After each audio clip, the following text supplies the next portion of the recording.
afternoon, everybody. It's me again. Just want to start off by apologizing for not streaming for the past 2 days.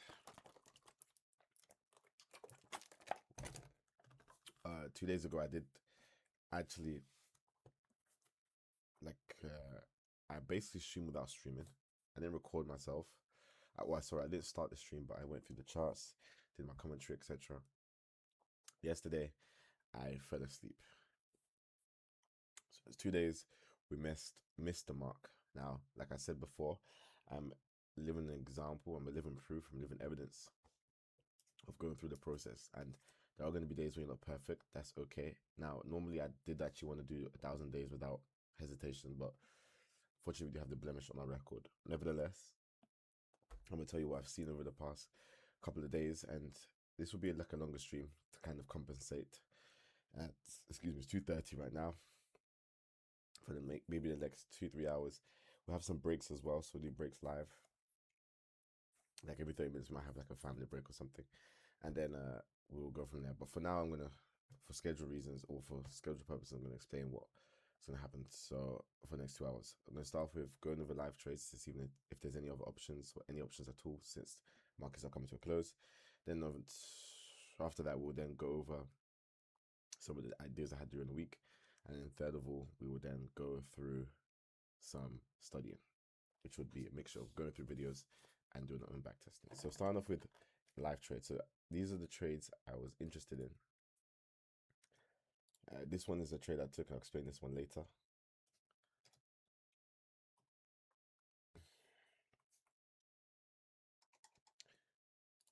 So NZD USD, we're bullish on USD. Let me start with DXY. On the weekly time frame, you can see we came back down into this weekly fair value gap, and when we came back into it, we created a swing low, came back down, created another swing low, and this will be finalized this week. Then when we could take out this swing high over here.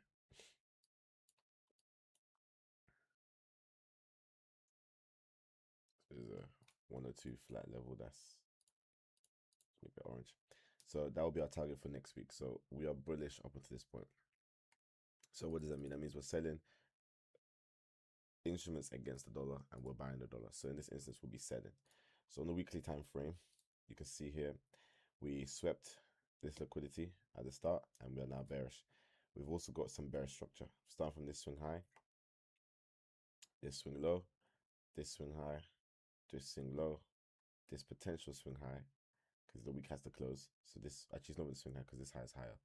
But this high over here, this liquidity sweep, we took out this high and this high, which were equal highs, and we swept towards the downside. Moreover, we also have bearish from here to here, and then that will make this swing low our target right here.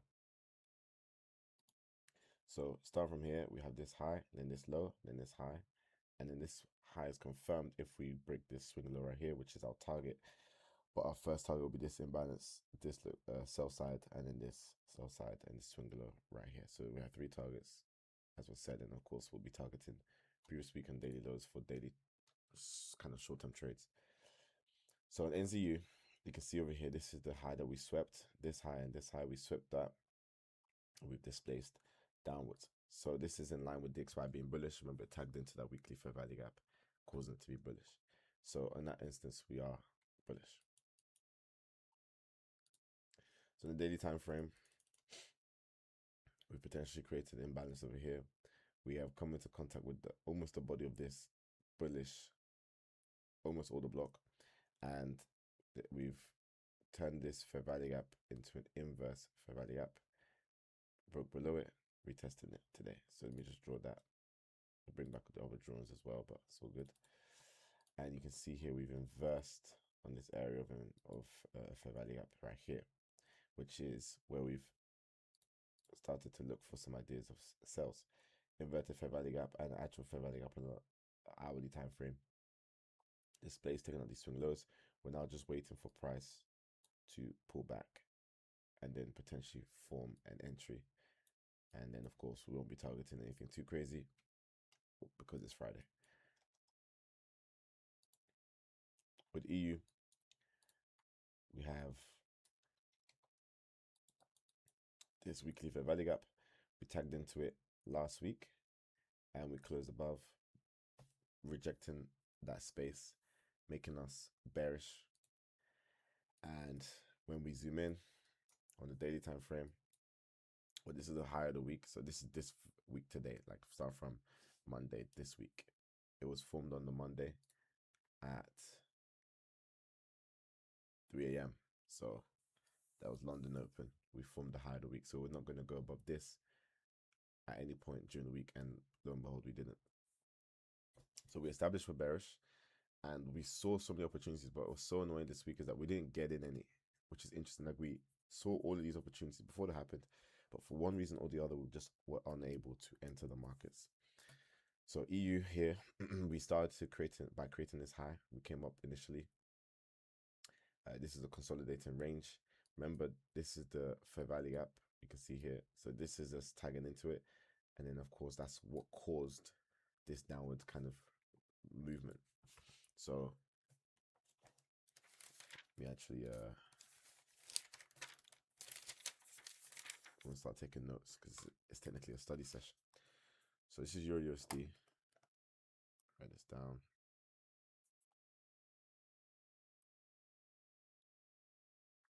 We've seen that the weekly fair value gap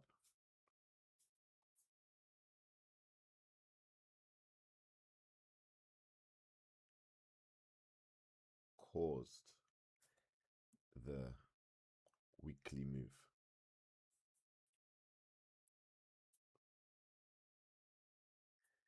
And then the day and time for that would be starting from around 15th of July.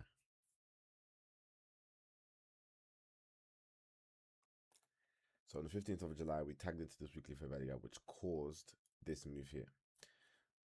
So what do we notice about this move? What are some key things? So I'm going to kind of do two things at once here. I was kind of going against the plan of looking for live trades. Don't really see any. I've set my alerts, so if there's something that gets triggered, I'll let you know, and then I'll kind of stop what I'm talking about and then go straight to any live potential, notifications. But I'm going to do two things in one. I'm going to explain what happened, what caused me to think what I was thinking, and then at the same time, we're going to reflect on the week. So it's kind of doing two things at once: reflection and also recap. So we tagged into the weekly fair value gap, which we're now establishing is the cause of this downwards move here. So when we tagged into this, we had cycles. That's the word I was looking for. We had cycles of how price moved. What's the cycle? We have a big candlestick followed by consolidation. Big candlesticks followed by consolidation. Big candlesticks followed by consolidation. So you'll notice that price moved from stages of consolidation into a burst of price movement into consolidation and alternated between those two states. So I'm going to make a note of that.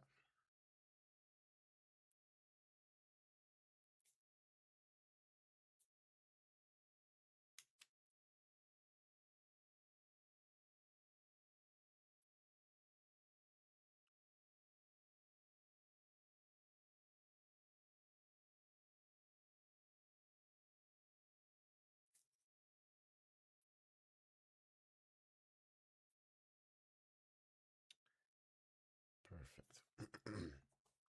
So just to clarify, I'm going to highlight with orange boxes the areas of consolidation so that it's clearer to see.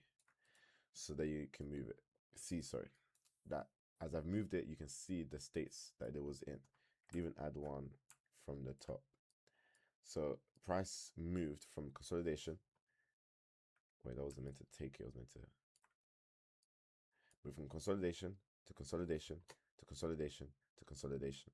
So price moved in that sequence of things. Remember, first thing we noticed that we started the weekly move came from the weekly price action.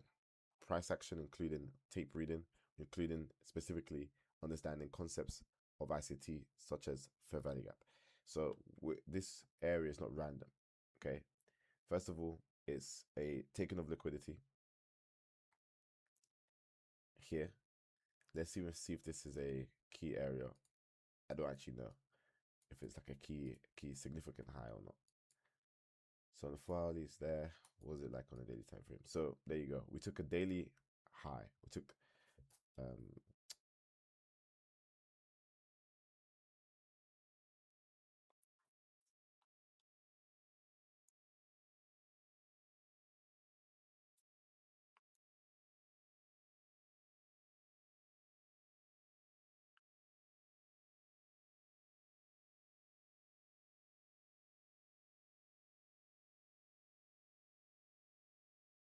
so we not only tagged into this weekly fair value gap, we also, whilst in the fair value gap, took buy side liquidity from a daily high.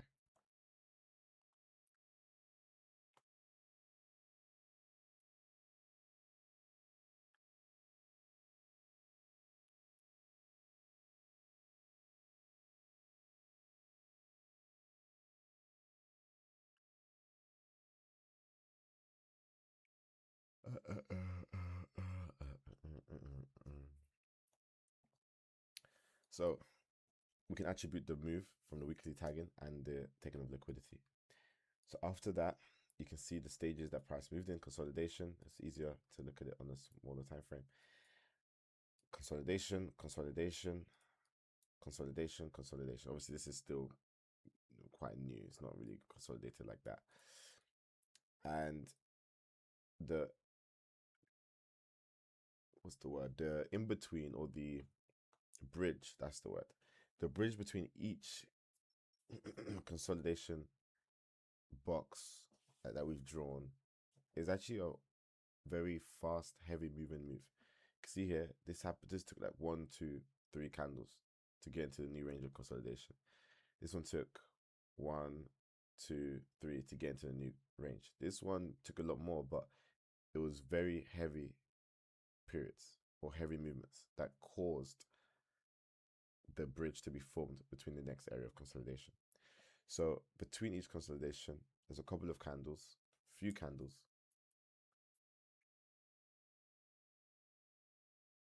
of fast, heavy movement of price.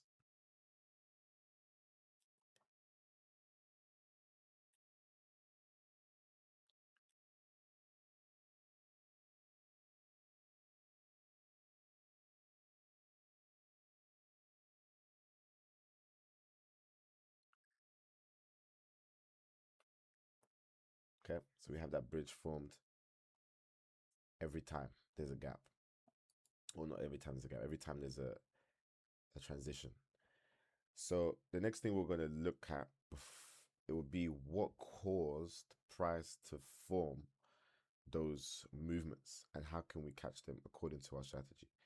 And now obviously I can explain how we looked at this one, which is why I'm saying we're doing two things in one. It's kind of me telling you a little bit of our process, or my process in my mind, and at the same time explaining where and why things happened. Once you have a where and why, it helps you. It's what we call a understanding, because there's one thing trading. Anybody can make money in the markets, but only the ones with true understanding can become profitable. And understanding is, we're actually learning this in my church.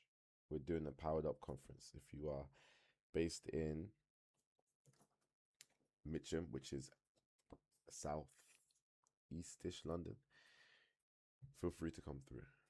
We're running it from the 18th to the 31st of July 2026 at Tech, which is the Eagle City Church in 7 Bunting Close, CR4 4ND. And see if I can even get that on the screen. I'll get that on the screen later. And essentially what we're learning right now is what we learned yesterday was the power of understanding and the difference between understanding and wisdom. And that's pretty much my takeaway. Obviously, we learned a lot of things more than the stat, but that was my main takeaway, because it's not by wisdom alone that you can become wealthy, because the wisest of men are not the wealthiest. The fastest of men don't have the greatest wisdom. Sometimes even the fastest men are not always the people that are genuinely the fastest. They're the ones that position themselves in the correct place to be seen as the fastest. Doesn't necessarily mean that they're actually the fastest. We will never know, because there's probably people in secluded islands with the physical capacity to run very quickly, but we'll never see how much they would measure up against the man we know as the fastest, Usain Bolt. So what's the point in that? Is that wisdom, strength, whatever power you have by your own self is not enough. And understanding is the differentiator of doing well and not doing well. And it's likened, and what triggered me bringing this up even was the fact that I was even going to explain it unbeknownst to myself, or without purposefully recalling on what happened yesterday, or purposefully bringing up what happened yesterday. It just came to mind as I said it. Understanding is, I promise you, the key. Going back to my original point, understanding is the key to becoming consistently profitable and luck. Why? Because once you understand something, you can see it again, because you had the reasons and you have the plan, the blueprint of it repeating, because you know what it looks like. Therefore, once you see it again, you will know that's what you're looking for. If you don't understand what you're looking at, the next time you see it, you're still going to just attribute it to you don't understand. And so what you may believe is true is not actually true. So you may see it again, but you'll not actually know that's what it is.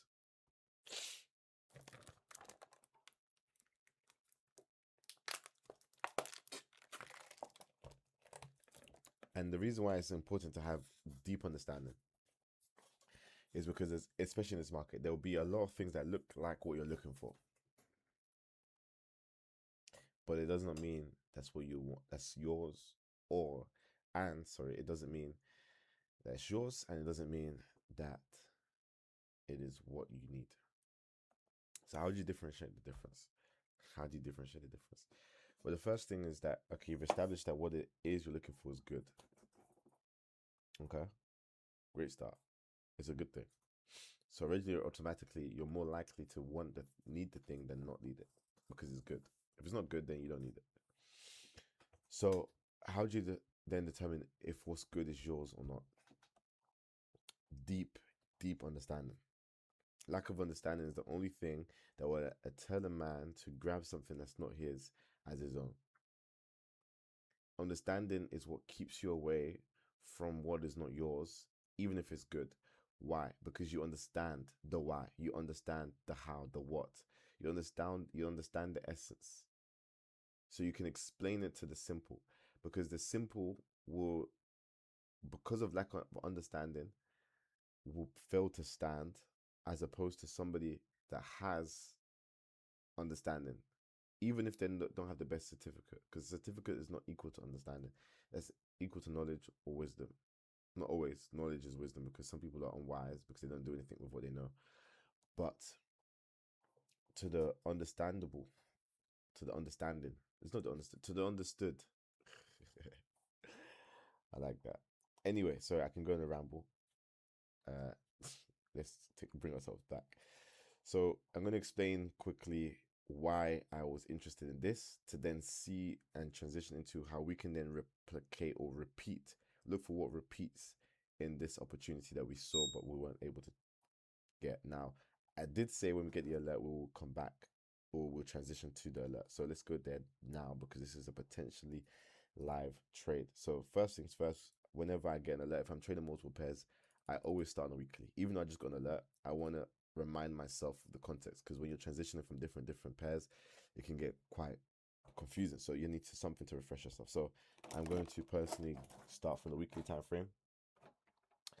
And what do I notice? Well, we're kind of consolidating, right? So we kind of have to look into smaller pools of liquidity and zoom into the markets a little bit, but we can still extract some information from this time frame. For example, NZU, we have a swing high over here, swing low over here, swing high over here, swing low. So we've actually established this earlier on, and we've said that this is some bearish structure. So we can be bearish based on structure. We've also taken liquidity from this high and this high, which were equal highs. So relative equal highs is resting liquidity above that, strong resting liquidity above that.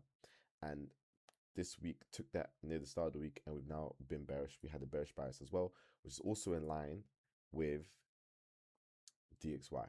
On the daily time frame, you can see it a little bit clearer. Just these were the equal highs. That's the sweep. Let me just remove the draw so you can see it clearer. High number one, high number two, high number three. What do you notice with my cursor? They're all equal highs. This candlestick right here swept it, and we've now, following that sweeping, displaced downwards. This is the day. So we've had that big displacement candle. Now when you zoom in, you can see it's a fair value gaps that is instituted. So once we have that, we've created this leg here. We're now waiting for a pullback to an area of interest to continue that move.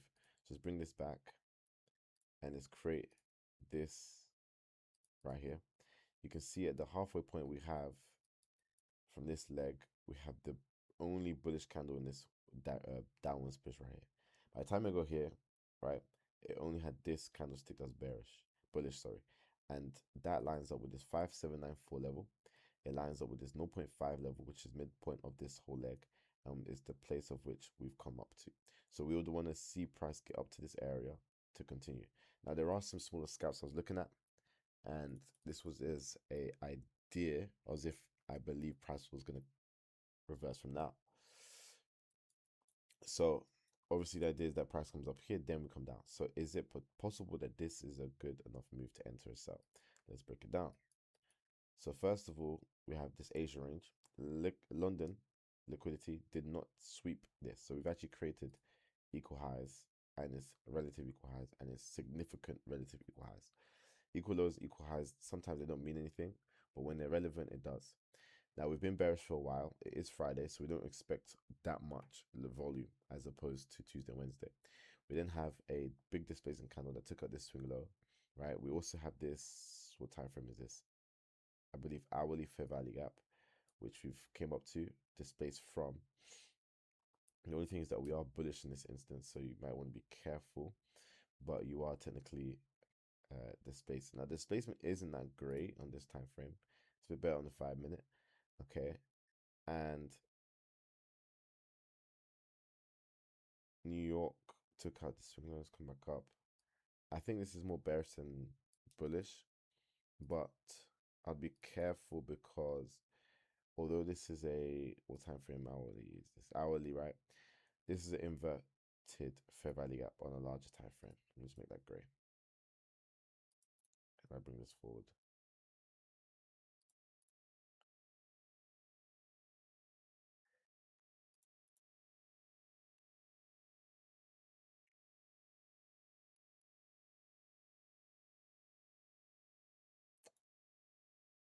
So give me a second to actually think.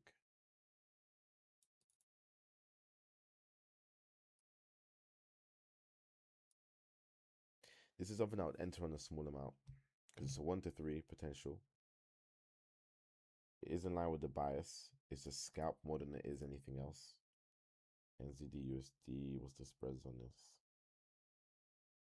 Not that much. I'll probably just put a small amount into this, to be fair. And I'll explain why afterwards.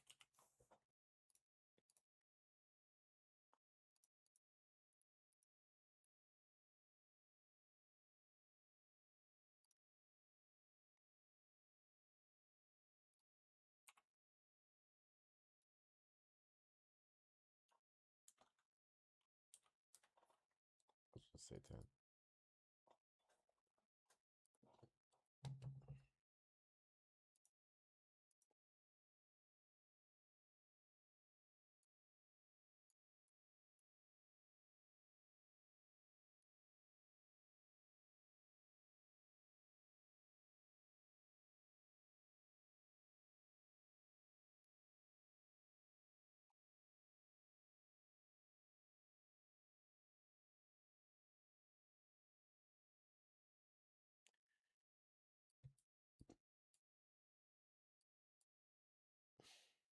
Okay, I'm explaining why I'm entering. This is just more of a scalp. We'll actually be targeting this liquidity here first, and then potentially this. Take out half, break even, and then let the rest run to here. So why did I enter this on a small risk? Well, ideally, we would have wanted price to come up into this area here, but I remembered we have this inverse fair value gap, which came from the daily time frame. So let me just show you real quick. So we have this fair value gap right here. We then have price breaking that fair value gap and then coming up into this fair value gap again and rejecting it. So we have like a slight rejection in terms of this fair value gap right here. That's number one. So it's an inverse fair value gap. So when we've come up to this fair value gap. We've also come up into this 4 hourly fair value gap. So there's two areas of fair value gaps that we've kind of gone into, this inverse and this 4 hour. And not only that, we then have this hourly, which is within the 4 hour, to be fair. So we have 3 time frames of fair value gaps showcasing that we've come up into and rejected from. Then you go down into smaller time frames and you can see we've got the entry model taken away. Ting, why? Swing lows have been taken out. We've got displacement involved and we've come up into optimal trade entry. So the risk is that we're actually bullish and we're not actually turning point. The turning point is actually not now. Now, the reason why I didn't buy that fully, that this was a fake push up, one is Friday. I don't expect price to really come up all the way up here, sweep liquidity again, and then displace downwards all at 3 p.m., which is 10 a.m. New York time. So it's a lot to do in a short amount of time. It's Friday, right? I don't expect much. Number two, we've actually taken liquidity already. We've also created liquidity here, which is, to be fair, one of the reasons why I thought maybe price could go up. And also the fact that this 0.5 lined up with this bullish kind of block here. But like I said, we're bearish overall liquidity, that we're bearish. We also had that inverse fair value gap. There's multiple fair value gaps that we could have behind this fair value gap, which, look, I need to post this into the Telegram. Sorry. What's this? NZD USD.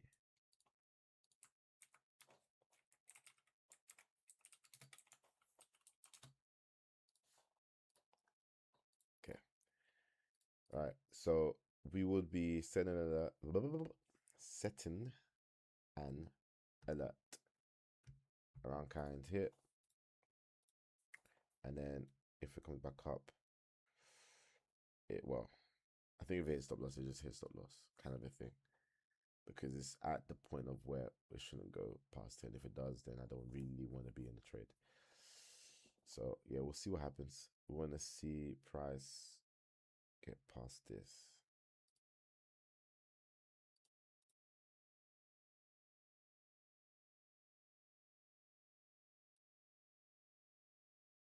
So I got my entry 57839.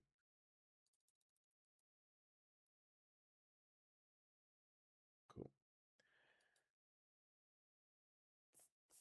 Set my stop loss here.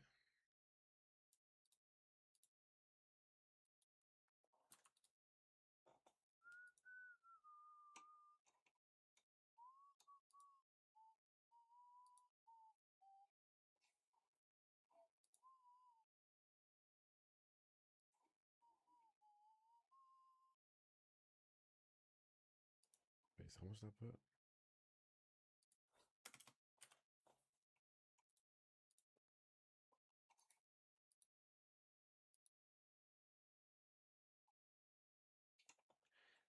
I'll just keep it at very, like, I'm literally risking like 0.5%, like nothing at all. So I'm just gonna let this run.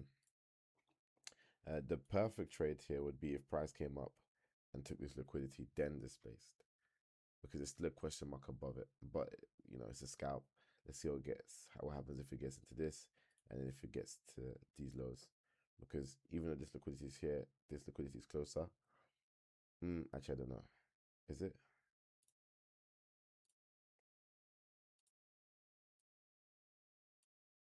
It actually is just, it's about the same distance. So there's liquidity below and above. And we're bearish for the day. So that's why we're going to prioritize this sell instead of waiting. And then we can, I don't know, see what happens after. But for now, we're going to keep it as is. There's not much in, but it doesn't matter. We don't want to put too much money into this trade. Why? Because it could have been something better, which would have been coming up, taking this liquidity, reaching this order block here, then having that displacement. So going back to now EU, which is the ideas of the transitions between consolidation and, you know, kind of movement of price. So we are, first of all, explaining this, right? So let's go back to why we thought this was an invalid entry. So we have this consolidation, and we have this order block. Now, what is this caused from? Well, first of all, we have the fib drawn from here to the low, which is down here, sending across. So we're looking for price to come up into this 7962 level. I know there's a lot going on, but just bear with me. So this 795, I could probably just hide a lot.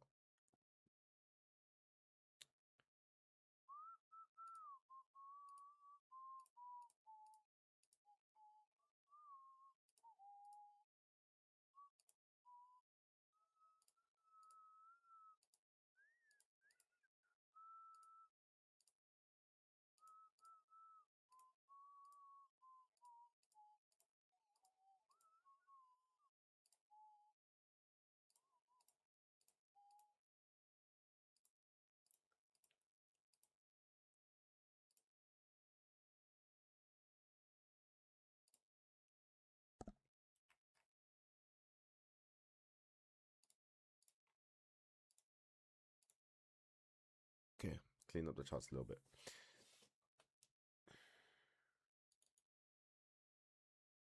Is it 2 bars?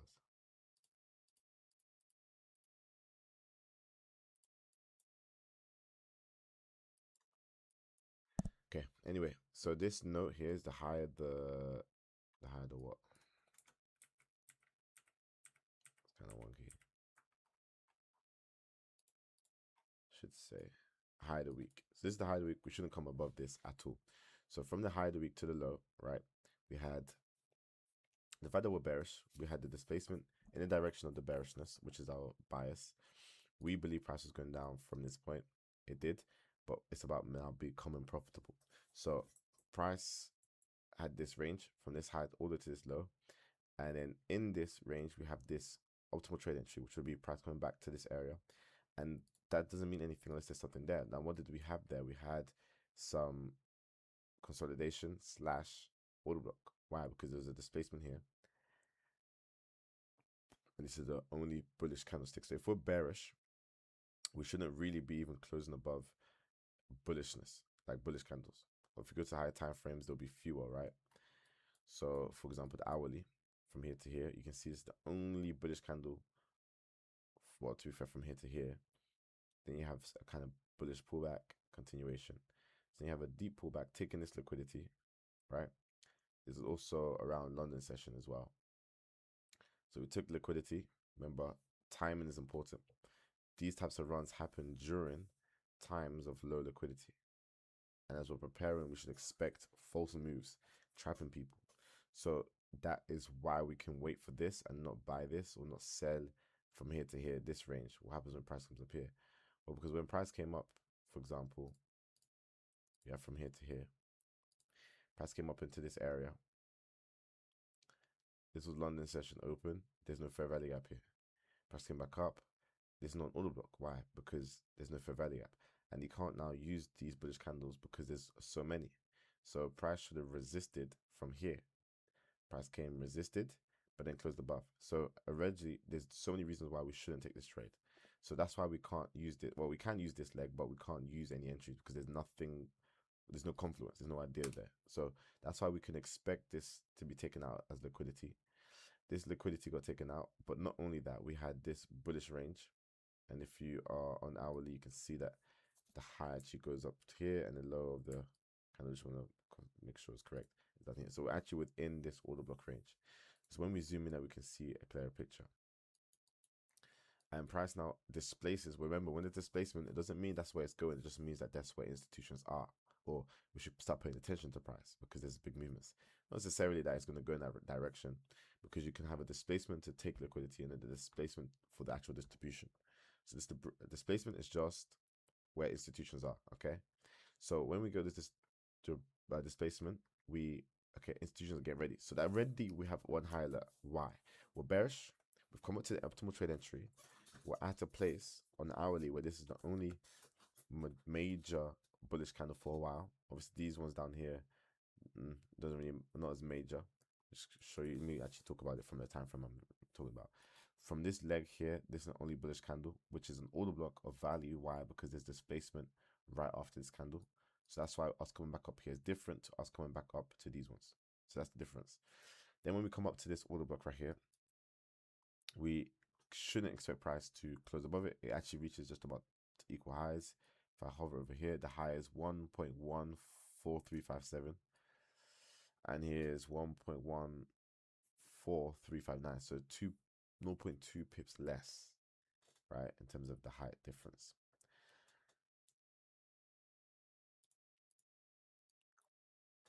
Okay, so we have this order block range, price came up to it, and we had a liquidity sweep.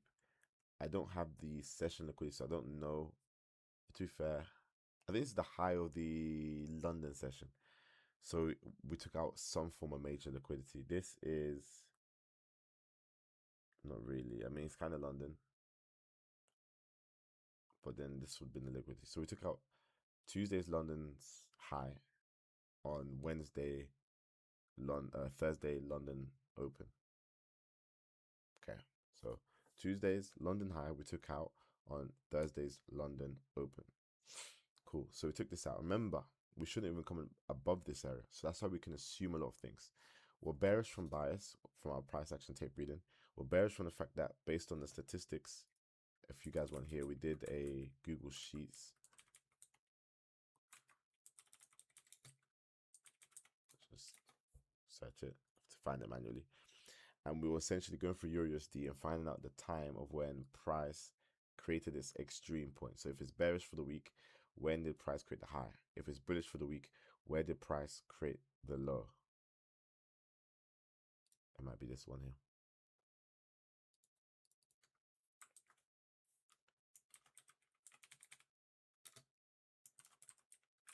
Let's call it highs and lows for the week.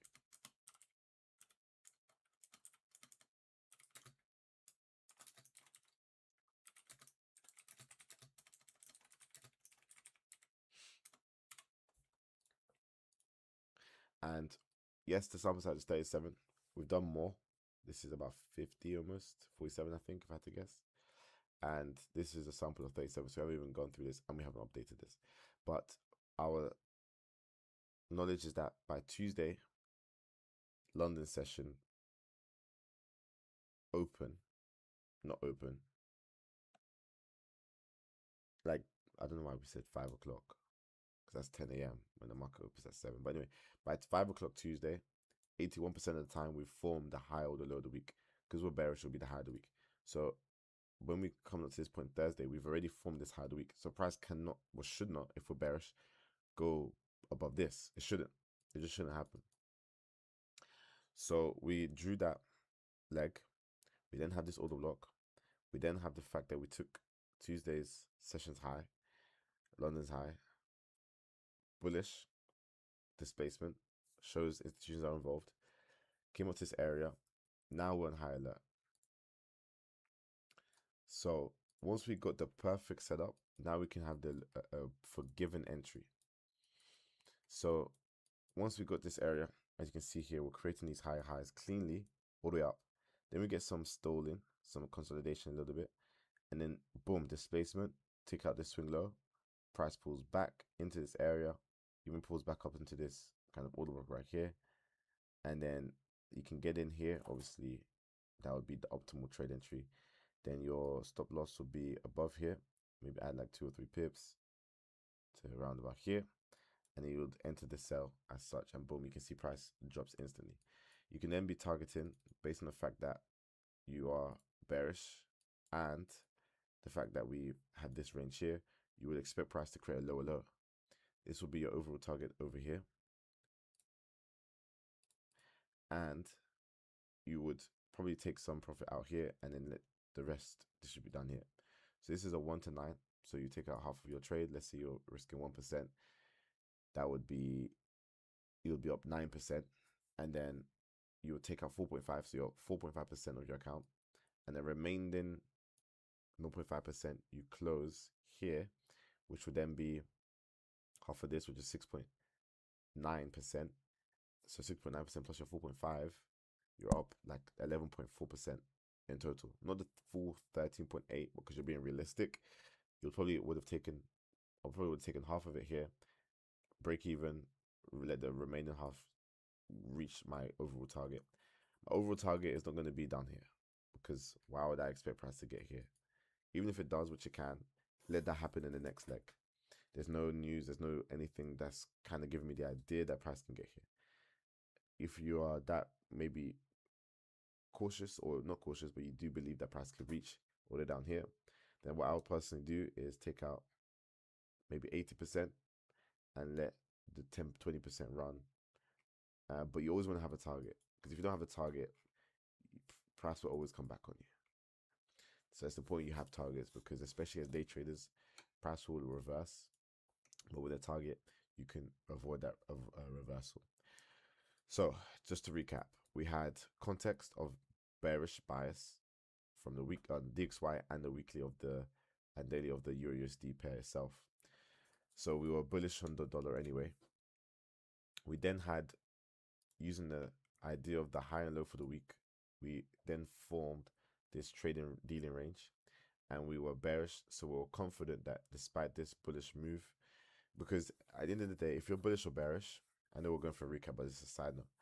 If you're bullish or bearish, you're going to get the opposing bias, even in the move of your overall bias. Overall, from this point onwards, we're bearish. You're still going to get bullish movement. That's what takes out a lot of people, because the bullish movement isn't always shaped how we want it to be shaped. Ideally, if we're bearish, even if it's bullish, we want to be seeing it like this. But how often does price move like this? This is so predictable. And because it's so predictable, anybody will become profitable if this was the shape. So what will price do? It will do things like this whilst it's bearish. It will give you signs that it's not bearish at weird times, in weird ways. And so you get this shape. And so this is harder to read, because you may not expect price to go down anymore. Why? Because you had this breaking of this high here. Oh, now we're bullish. No, overall bias is bearish. So that's why it's important to now go through and find patterns as to why our beliefs should work. And that's why overall bias helps you, because despite this bullish move, I was confident in selling against it because of my overall knowledge and my understanding, and specifically the knowledge I exercised. Now I think this is going up. We could mitigate losses, because like I said, ideally you want to take this liquidity, come up to this 0.5 level with this kind of bullish order flow, institutional order flow here. But the value of how much I risked and cutting it early is not worth it. We also haven't seen anything clear and obvious that's signifying get out now, you will lose your money. So I think we're willing to wait. The order block right here, the halfway point is around about here. We haven't even come up to that. So I think we just, either we lose or we just wait. Like, I'm willing to pay that for the real move if that's what it costs. Obviously 3:20 p.m. GMT, which is 6 hours and 40 minutes until close. About thereabout. But anyway, back to the original trade. So just to go over the recap again, I know I got sidetracked, but it was intentional. We had the overall bias of the week. We then had the key area of interest, which lined up with the optimal trade entry, which is from this high to this low, the weekly thus far range. Key highs, key lows from the range at the optimal trade entry was a key area, key zone. Price came up to it and took liquidity before moving. And then we could have been very sensitive to that because of the overall bias. And with that, we take that bias and we can exercise our entry model very seamlessly or sensitively. The other option would have been to have a bit more passive of entry, which is what I actually executed. I had more of a passive entry because I didn't realize how strong the idea was. I saw some of these things looking back on price, and I was waiting. I drew a sorry, it's upside down. I drew something like this and was waiting for price to come back up to this green range here and then enter my sell. But like I said, price doesn't always do this. And because it doesn't always do this, it will sometimes do this before your entry maybe even be here. So price will always try or find a way to avoid you. So you got to adapt to price rather than have price adapt to you. So that's why we could have got this entry, which is why I'm looking back on it. And then obviously the trade management would have been here. If I would have believed maybe we wouldn't get this far down, we could maybe set some partials along the way. You have many zones where or areas you can take it. Obviously, the overall consensus and confidence comes from this swing kind of shape here. Cool. So that was the trade that we should have taken, but we didn't. And then zooming in, I showed you the entry model. You saw the displacement taking out this swing low. Boom. You can get rid of this. And then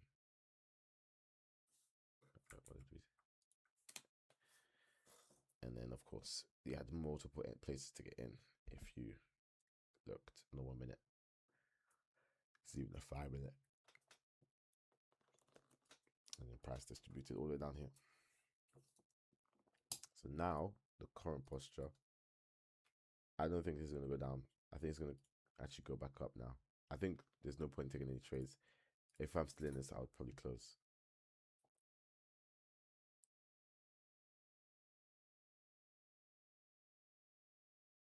Okay, we saved ourselves a little bit of cash there by closing a little bit early. Not much. Like I said, we probably lost like 2.3%.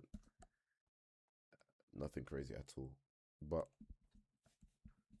I got in because of another one of my old models. I'll explain that later again. But yeah, just to bring back rather everything. Is there a way to show?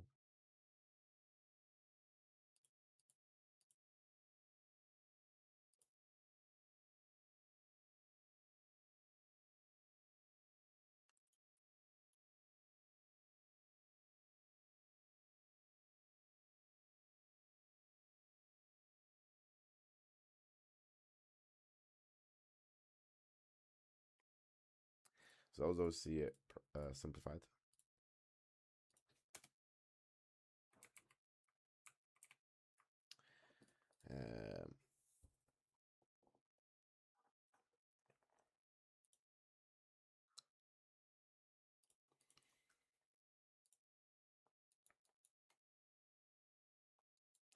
Now from this high,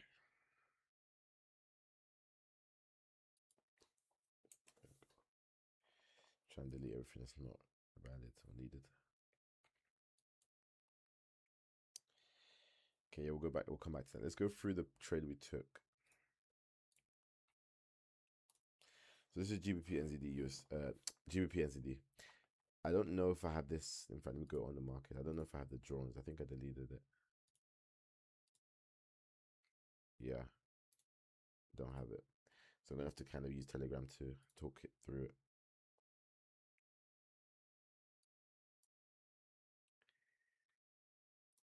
So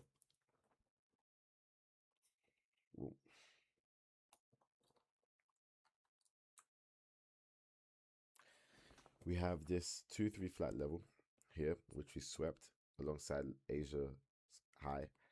During London, we swept it, displaced downwards, taking out some minor swing lows. Now, the overall bias was bullish, so we had to be careful because although we took liquidity, it was at a psychological level rather than the actual. There was no patterns or price action near it, so it was a bit of a bad trade if I'm looking back on it with hindsight. But that was a consensus of the idea, right? And price, it was more of like a scalp, and price came all the way down to where the low was before. Right here, we came out early, and then I don't know if I set to break even if I closed everything, but we closed about 1.5. Not much. It was a scalp. That's how it goes. And I was re-entering it again. The idea being, okay, we hit London. I think price can get to Asia lows and then come back up. Now, again, reasoning, high, low, optimal trade entry. And that's the danger of the entry model, is that it can show you entries that aren't existing, because entry model by itself doesn't work. You have to use it alongside of a large context. I'd even say have more confidence in your context, and the entry model will just let it play out. That you shouldn't even be that strict with your entry model as you are with your context, because if your context is perfect or your context is very good, even if you don't have the best entry, despite having an entry model, you can still actually do well. So here, this is a scalp I had. This was a scalp idea. I was going to take some majority out here, but I was overall targeting down here.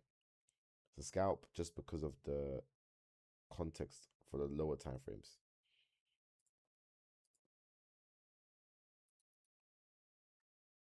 Now with sprays, we probably would have been taken out here. I did say that there is still space, but or there's still like a room for price to go up.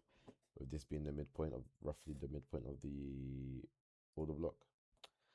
But yeah, nothing crazy. Now it's kind of using this fair value gap as the inverse fair value gap, which is kind of funny. So we do have this liquidity intact. It is very, very much possible slash plausible. Price goes up from here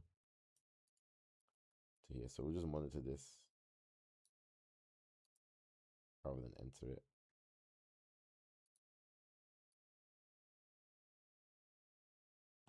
If I was to enter, probably do something like this.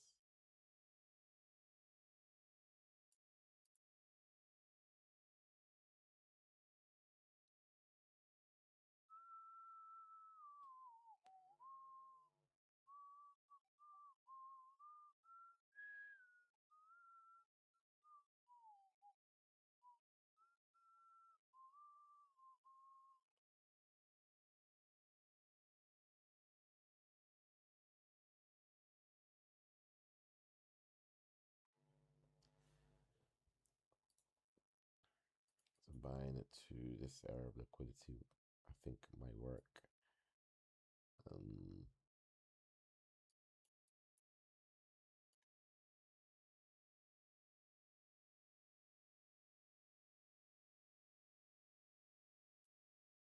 Might actually enter this, might as well.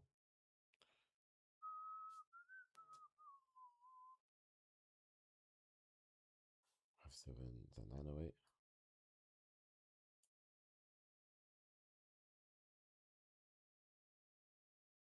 It's 9-1.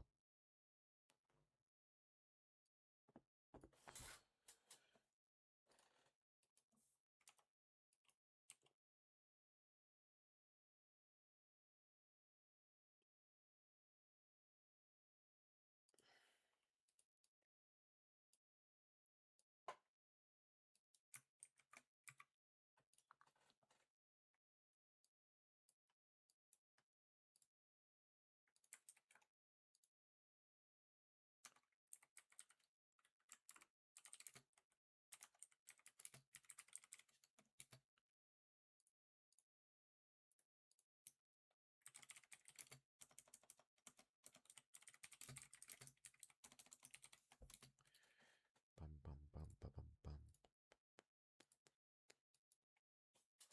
So the idea of this buy is taking out this liquidity. We've taken out this optimal trade entry, turned it into an inverse fair value gap, and it makes sense for us to come up. Why? Because the overall idea from this high to this low would be for price to come up, to have this fair value gap over here or this order block. Then we can then monitor to see if price wants to come down from here. So we're going to kind of create a better plan as to know when. I want to know when price will make its turning point towards the downside. Because price can become bullish up to here, give us a fake move, Ichimoku trigger, and it's not actually going down. And then it goes back up again to here. And then it's like, okay, how do I know which area is it the price wants to use? So that is something I want to go through and try to figure out. But for now, this is the buy we entered. We entered greater lot size, but small risk in terms of percentage again, because it's a better idea than a sell, because we've turned the best entry place, taken out basically the most of the order block. Fair value gap's tended to inverse fair value gap.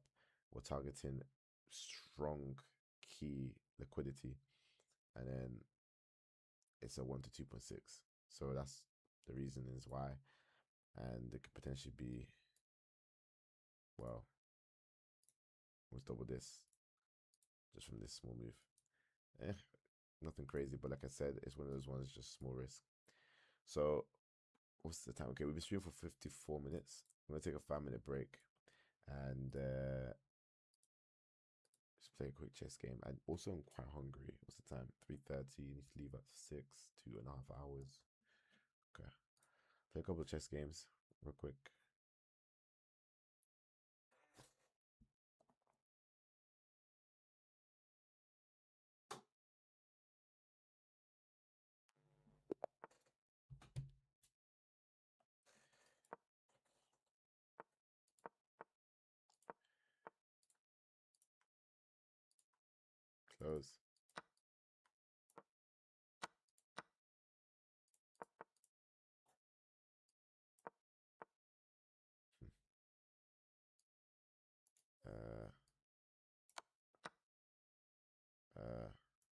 we're able to back that. Let's just go here.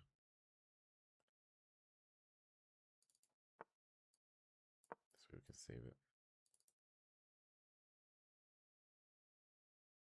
Yes, he should go here.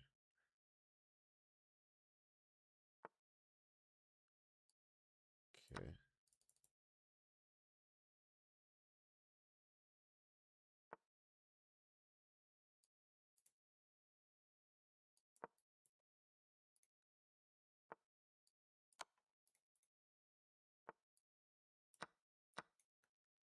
Okay, let me go here. Just gonna open this up. Let's go here, and it'll guarantee me at least a piece. Then move the light over here too. Okay, use this to fix this pawn structure. Doesn't really matter. Go here. I think this is better. Store up the rooks.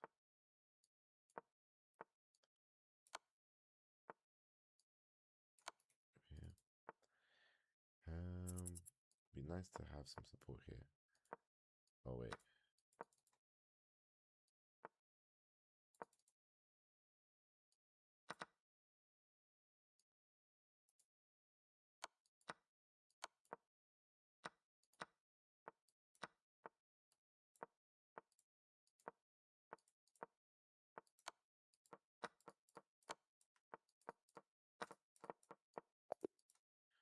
Yeah, I lost some time.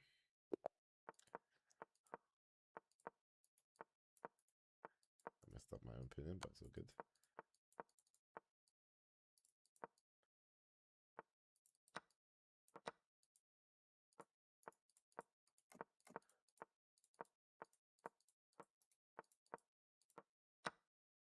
Should put it on the light.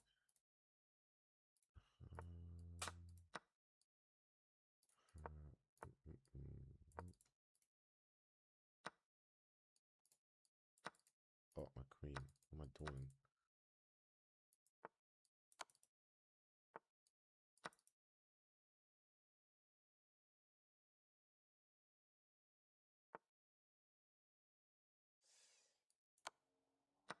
Of course. That was a sub at me. Still have some hope. I'll take that. So all defended. Push this here.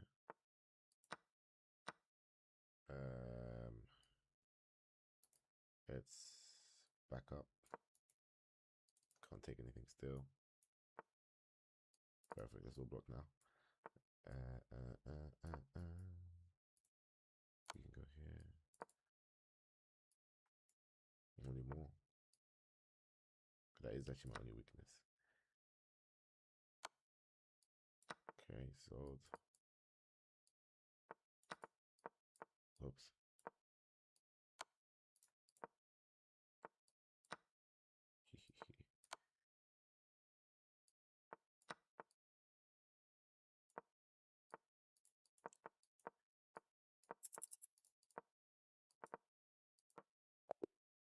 Bang.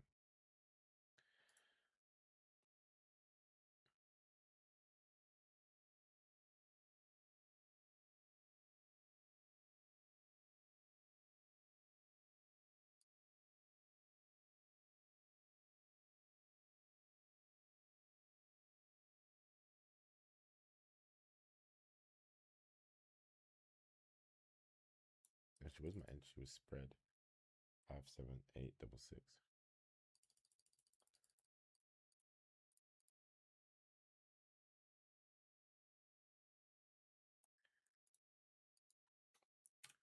So I'm just gonna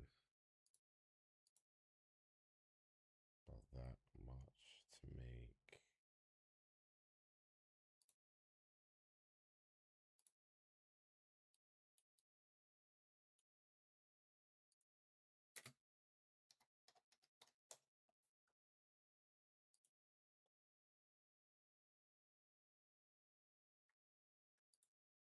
decent.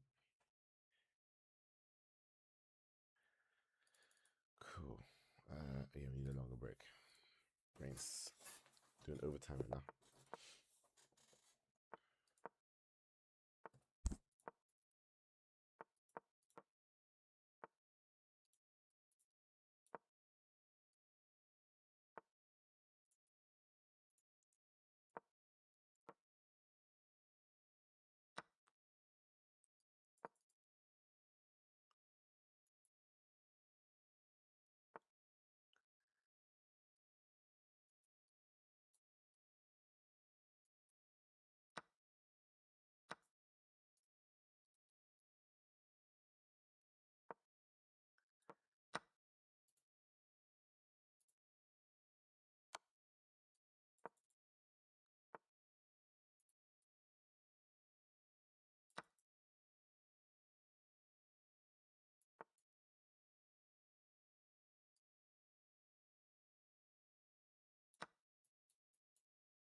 missed that.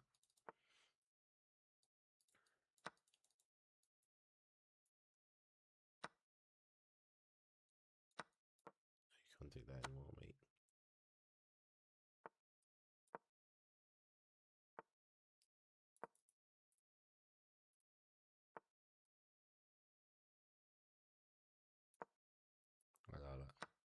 What? Oh my gosh, bro.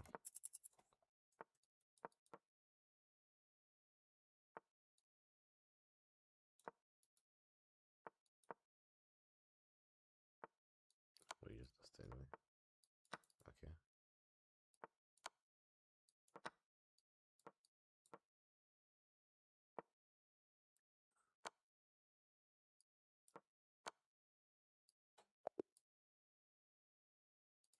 Just gonna keep throwing checks.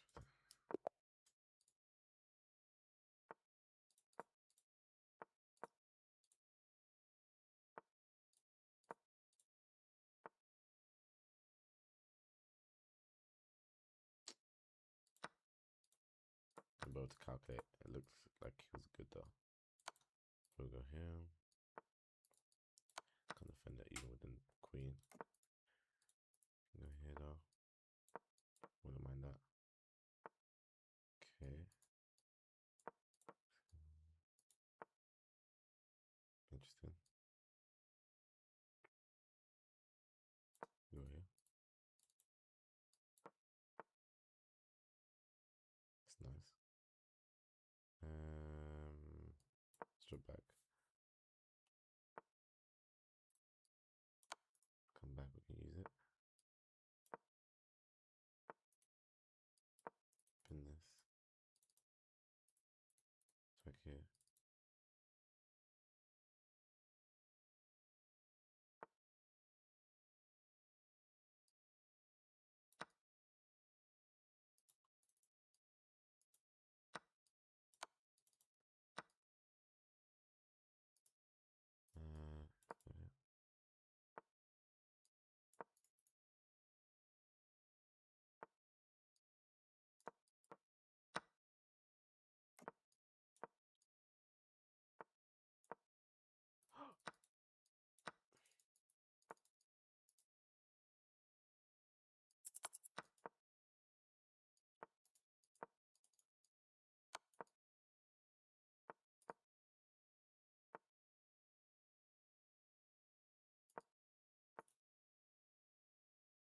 Yeah.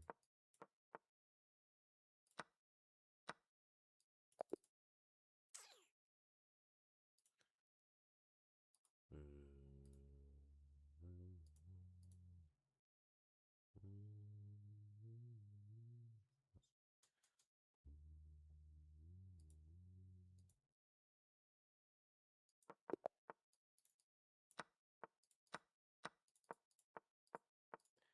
So I've got so far.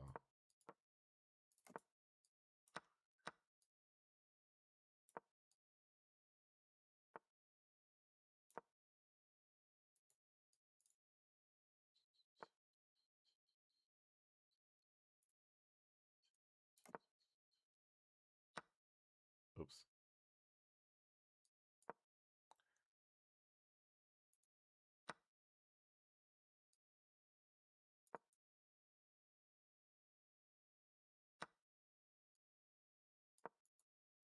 What am I doing?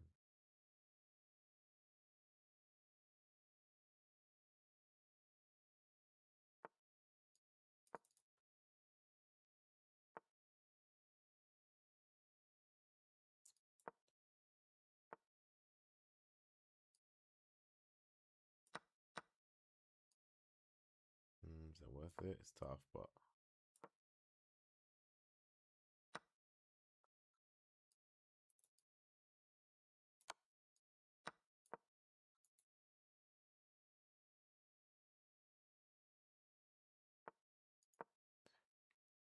oh, I'm selling. 20 seconds.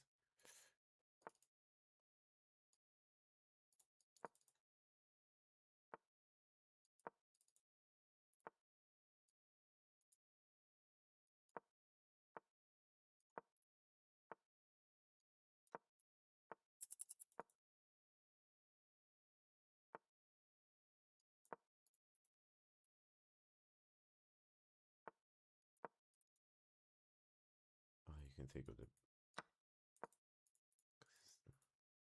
So lucky. Actually lucky though. Let's come back here. Let's go here. Bruh. We've just been smoked every single time, dude.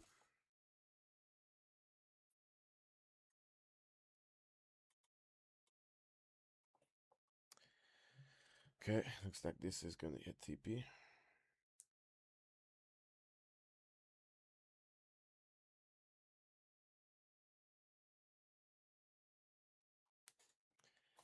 As we take out the final line of liquidity.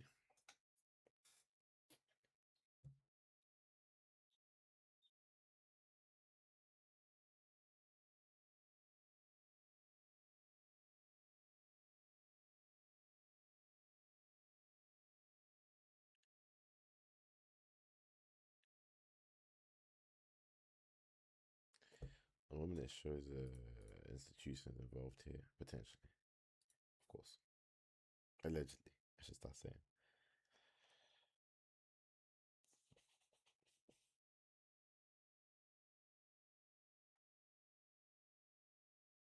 Do I secure this trade? Let's have a look. Me might as well. Coming back down. 5, 7, 8. What's my entry? 8, double 6. Correct? C. Alright, perfect. So now we just wait.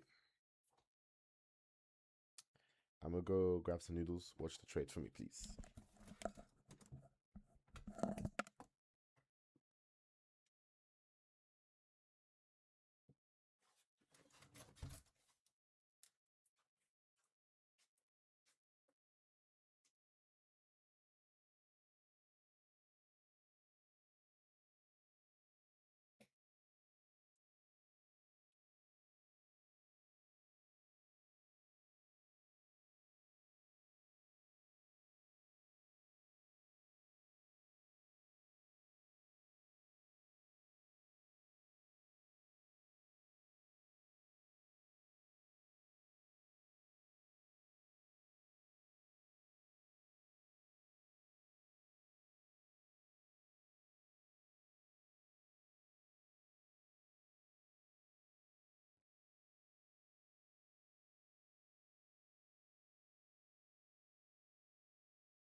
So there you go.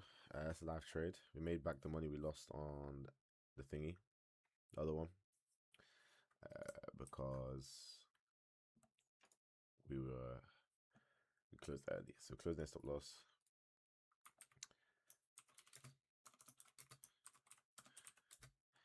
Just like that. Paid the 1 to 1.5-ish. Forgot the number, what was it? 1.4, right? Yeah, 1.4. Obviously with spreads. And then if you account for the, I had to manually close it for some reason. I looked at it, price literally went above 9.1, but I closed it manually around here. So it probably was like a 1-to-1 even, but it's all good. Profit is profit. Had a profit for the end of the day. And this is a trade of understanding.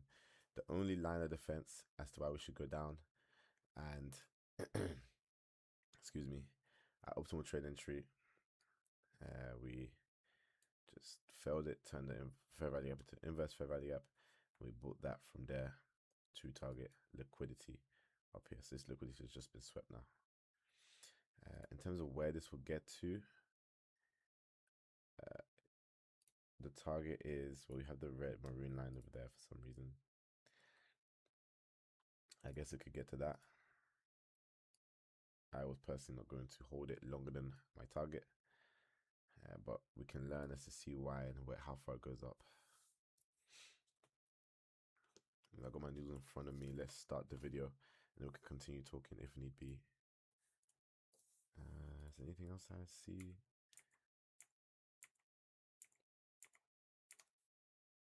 No, but let's go back to ICT. I think we're done with volume 3 now.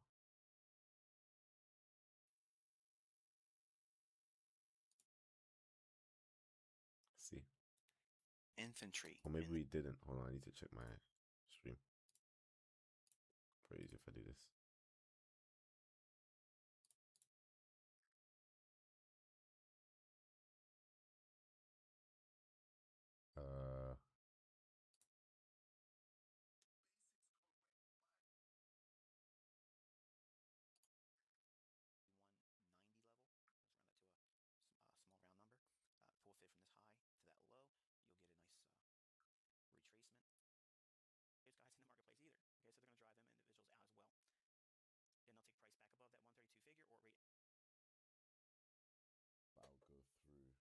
Okay, we finished it. I just need to go back on it, but let's start volume 4. This module. What specifically will we be covering in this presentation? Well, we're going to be looking at a review of the previous episode assignment, Stalking in the Kill Zone. We're going to be looking at specific ICT kill zone examples since the time of our last presentation. It was released on the 9th of September 2013. We're going to be looking at some examples from that point on to most recently. And we're going to be looking at directional bias and high probability trade framework. We're going to be revisiting the concept of why do markets move, specifically dealing with the players and the game. And we're going to be looking at what makes trade setups strategically quote-unquote high probability. We're going to be looking at ICT no-brainer directional bias concepts. We're going to be returning to higher time frame analysis. We're going to be looking at high odds buy framework. And we're going to be looking at high odds sell framework. We're going to be looking at market structure and order flow conceptualized. We're going to be discussing and unveiling institutional orders and smart money fingerprints. And we're going to be looking at how consolidations breed opportunity and what we look for and why it matters inside those consolidations.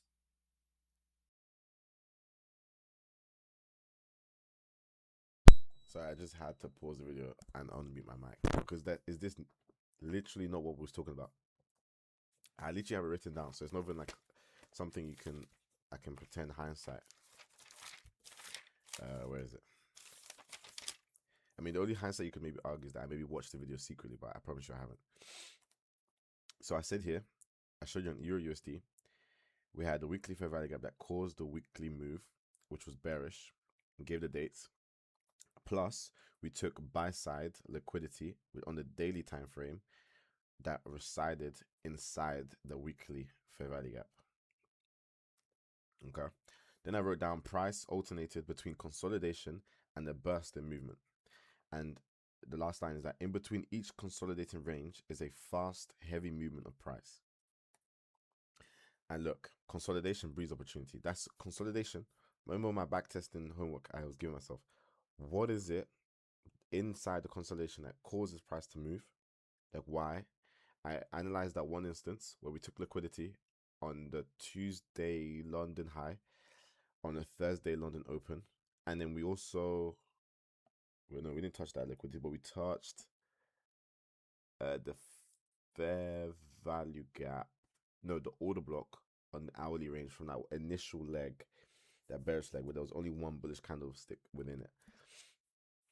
And obviously that lined up with the optimal trade entry from the high of the week to the low of the week, which was formed based off of assumptions of the context of where the weekly move would go prior to the week executing.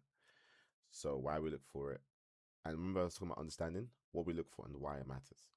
Why it matters is the why matters.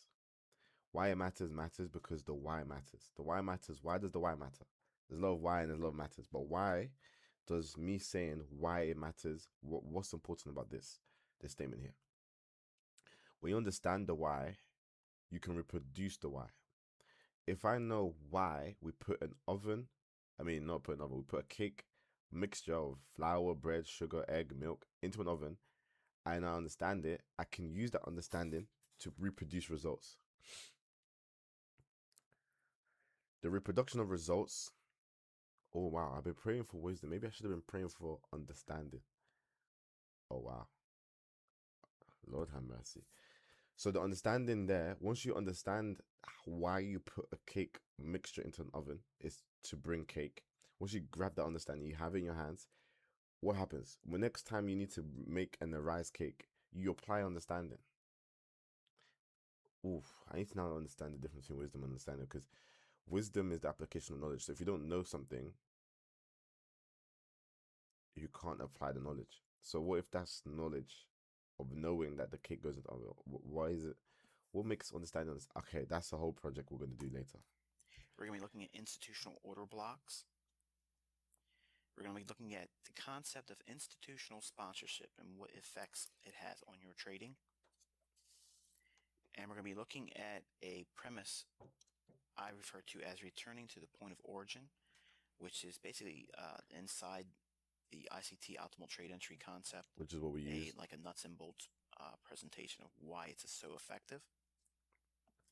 And we're giving you more homework. Yes, this time it'll be tracking institutional price action. Okay, so let's get going. Yeah. Let's go. Okay, folks, we are looking at a daily chart of the Euro USD. The last episode we released was September 9th, 2013 in this continuing series. And we discussed the likely impact that the rising yields would have on the foreign currency markets. And we discussed that it would have a continued upward pressure on the fiber, which is the Euro USD again. Real quick, let's just reflect back upon the yields and what it was doing in graphic form. And you can see that here. Okay, you see the rising yields. Okay, and when that happens, price will invariably try to chase or quote unquote seek yield, and it'll be moving up and trying to close the gap between the yields and the actual underlying price of the currency. Now, because this candle here delineates the actual time that recording was made, there's been a significant amount of pips moved from that date until now, and we're just going to use the highest point. Okay, we're not going to use the best scenario, the low. We're just going to use the highest point of that candle on the 9th. Okay, and we're going to discuss briefly the amount of pips that were available. That's 291 pips. So basically almost 300 pips were made available in advance in the form of discussion as upward likely price movement. Now, we had a homework assignment from episode 3, and it was trading in the zone, okay, or stalking in the kill zone. And we're going to discuss that here. Okay, and what we're going to do is we're going to move down into an hourly chart, and I'm going to delineate the 9th of September. Okay, so everything right of this vertical line basically is referencing where we are in terms of the last recording and posting in this video series. And what we're going to discuss, okay, as an example of the ICT kill zones, we already had a premise in mind based on the analysis of the interest rate market and how it would have a magnetic pull on price upward, okay? And with that understanding, we're going to add, okay, we're going to add the ICT kill zones, and we're going to add the vertical day delineation. Okay, again, the double bar here on MT4 delineates weekends. What we're going to be basically focusing on is the fact that we were expecting, now I'm going to say this word, please don't take it out of context because I am not a fundamental trader, okay? As fundamental as it gets for me is interest rates, okay? But fundamentally, the driver for the euro to be going up like it was that the yields were moving higher, okay?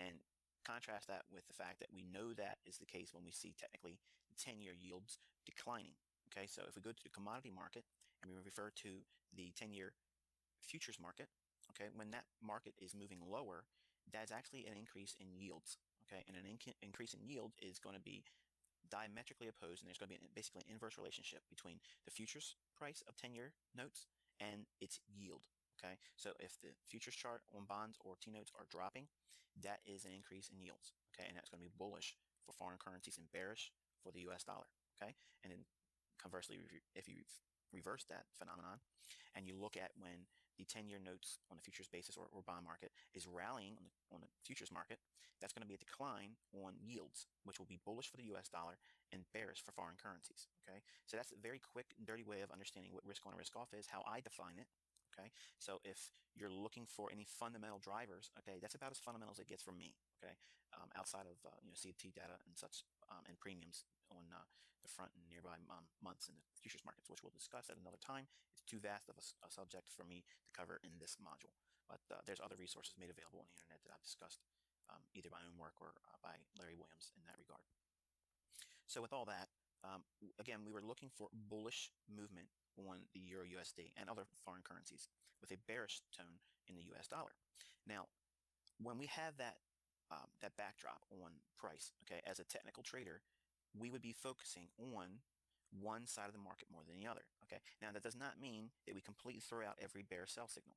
It just means that we should be focusing more in our equity allocation, rather, on the long side of trading, okay? In other words, you're going to get more bang for your buck being a bull than you would be being a bear. So if you are going to be doing a trade that's counter this fundamental, again, quote unquote, driver in the marketplace, understand that number one, you're resisting the overall market pinnings. Okay, in other words, there's going to be a tug of war between you being a bear, okay, and the smart money that is really perpetuating this market higher. So understand that. I mean, there are times where you can be right and profitable, okay, in doing that, being contrary, but just don't wear out your welcome, okay, and marry the vein and just get blown out of the water. Even the best traders in the world, understand there's a simple premise: you just don't fight, you just don't fight the tide, okay? Because if you're swimming against the tide, you're going to tire yourself out and ultimately kill yourself. But if we understand that being a bull in this environment, okay, we could have much more relaxation, much more calm as we engage the market because we know what it is specifically that we're looking for. Again, No. You see the key word there? No. If you don't know, well, then you don't know. Because imagine trading bearishness, thinking that you know there's bearish. There's no difference between you and somebody that doesn't know the direction of the price and is trading bearishness. The only difference is you think you know, they know they don't know. That's the only difference. And so the danger with knowing the wrong thing is that sometimes you won't know where to. You have to kind of be humble, neutral, always a student to always learn, because you need to have something more than what's normal. Otherwise, and the reason why you need to have this posture is because there's nobody there to tell you the right answer. There is no right answer. It's kind of like English lesson, my least favorite lesson, and alongside history.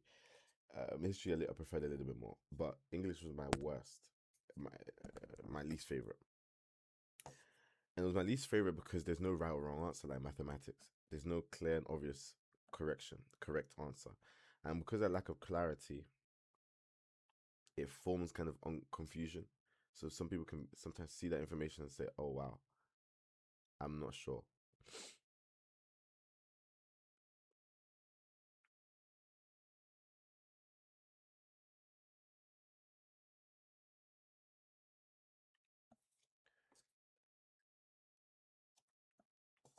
And to emphasize why we need that posture is because, like I said, there's no one to tell you when you're right or wrong. There is no right or wrong answer. And there's nobody to tell you. There's a lot of lies, so who do you trust? If you can have a mentor that's solid, find them. The best way to find a mentor is someone that's not trying to sell you a pattern. They're trying to sell you understanding. When they sell you wisdom and understanding and knowledge, you found a good mentor.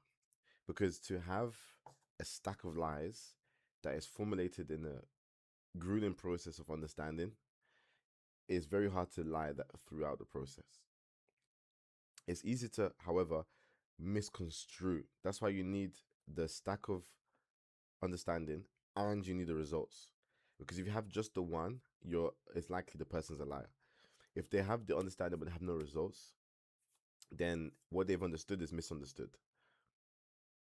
If they have the results but they don't have the understanding, then they didn't get their money from where you think they got it from.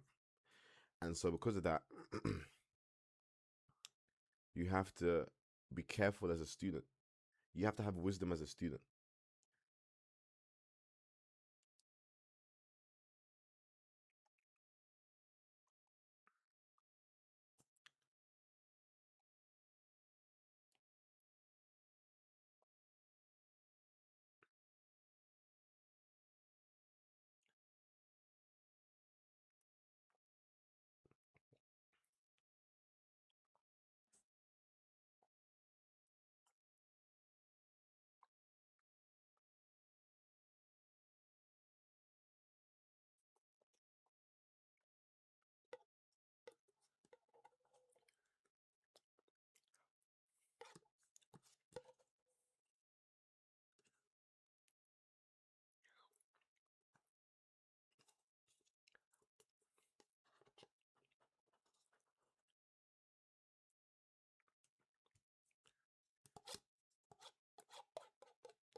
My wisdom before time began.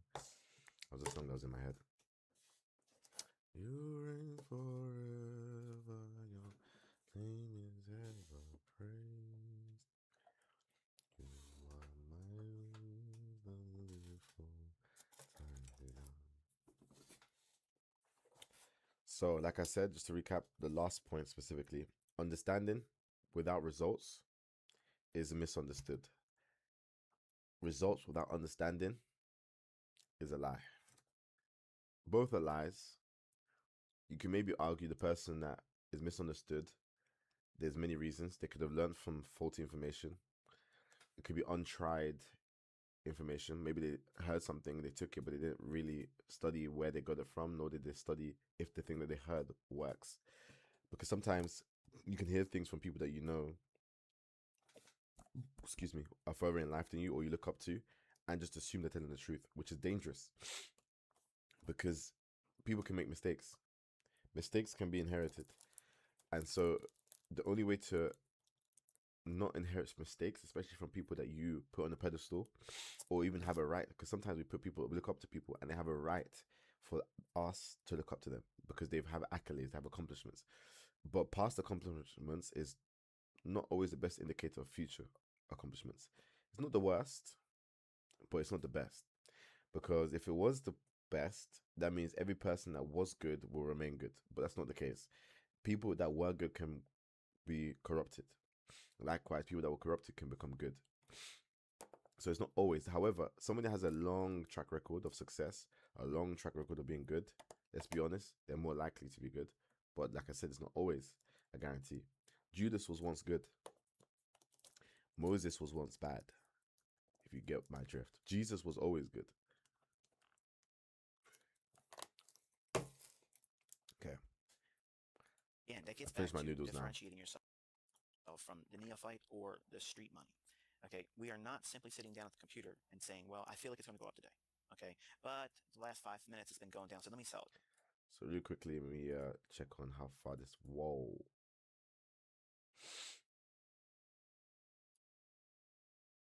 This went up. Okay, hold on. But why? Why did it go up?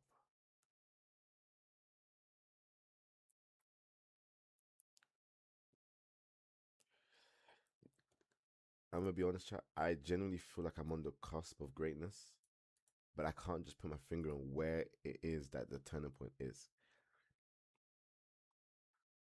Because why did it go up further than my target? My target, let's be honest, me saying my target here would have literally been, what's the word? When someone's not being responsible, it would have been irresponsible. But it does look good though, eh? So what is that? 16 pips.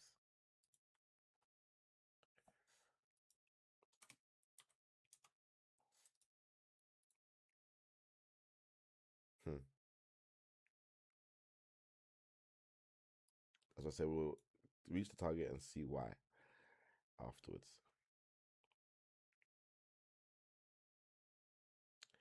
It's interesting. The state, I closed it around about here just for securing profits. And I've had everything to break even. And yet,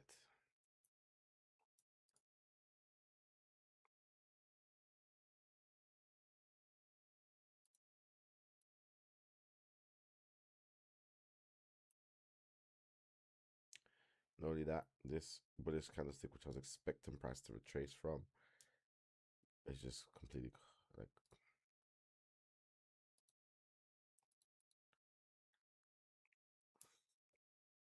it's been interesting to see continuation or not, and how much further it wants to go up, because there is areas here too. And what does that do for everything else? I mean, to be fair, we need the manipulation so that price can get to key areas and other pairs as well. And technically, we're still in consolidation here.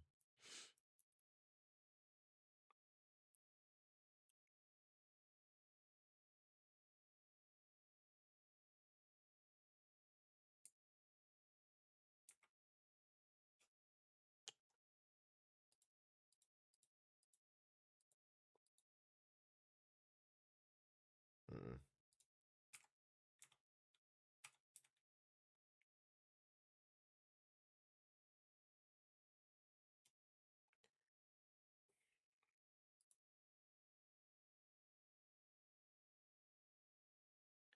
Okay, so we have equal lows down here. And we've just taken Asia liquidity. I think this could be gearing up for a sell. With this at the top. We wait and watch. Set some alerts. Have to break below this swing low right here.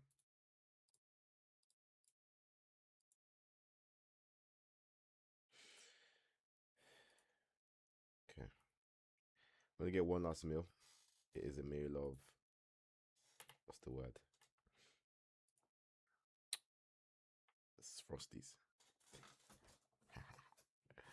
And I'm gonna put water in the freezer. So give me a second.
everybody. Give me a second. Have I set it up? Yes, I have. Cool. Okay, Mine's that's not frosty, so I'm gonna go sound mute. trading. Okay, that's not a plan. That's reactionary trading. This whole series is delving into the importance of having, number one, a predetermined plan of attack and a predetermined method of attack, and then a procedure in place that's clearly defined, comprehensive, and you know specifically what you're doing, when you're doing it, why you're doing it, and when you won't do it, and the reasons why you won't be doing it as well. So with that rant, okay, let's delve deeper into what specifically took place from this point on and how we can use the ICT kill zones to ferret out the lows in this up move that we were looking for to unfold, how we could time scenarios where we could be a bullish buyer in this and possibly have made money. We're going to be moving into a 15-minute chart, okay? And again, we're going to be introducing the ICT kill zones, and we're going to be losing our vertical line here. That's okay.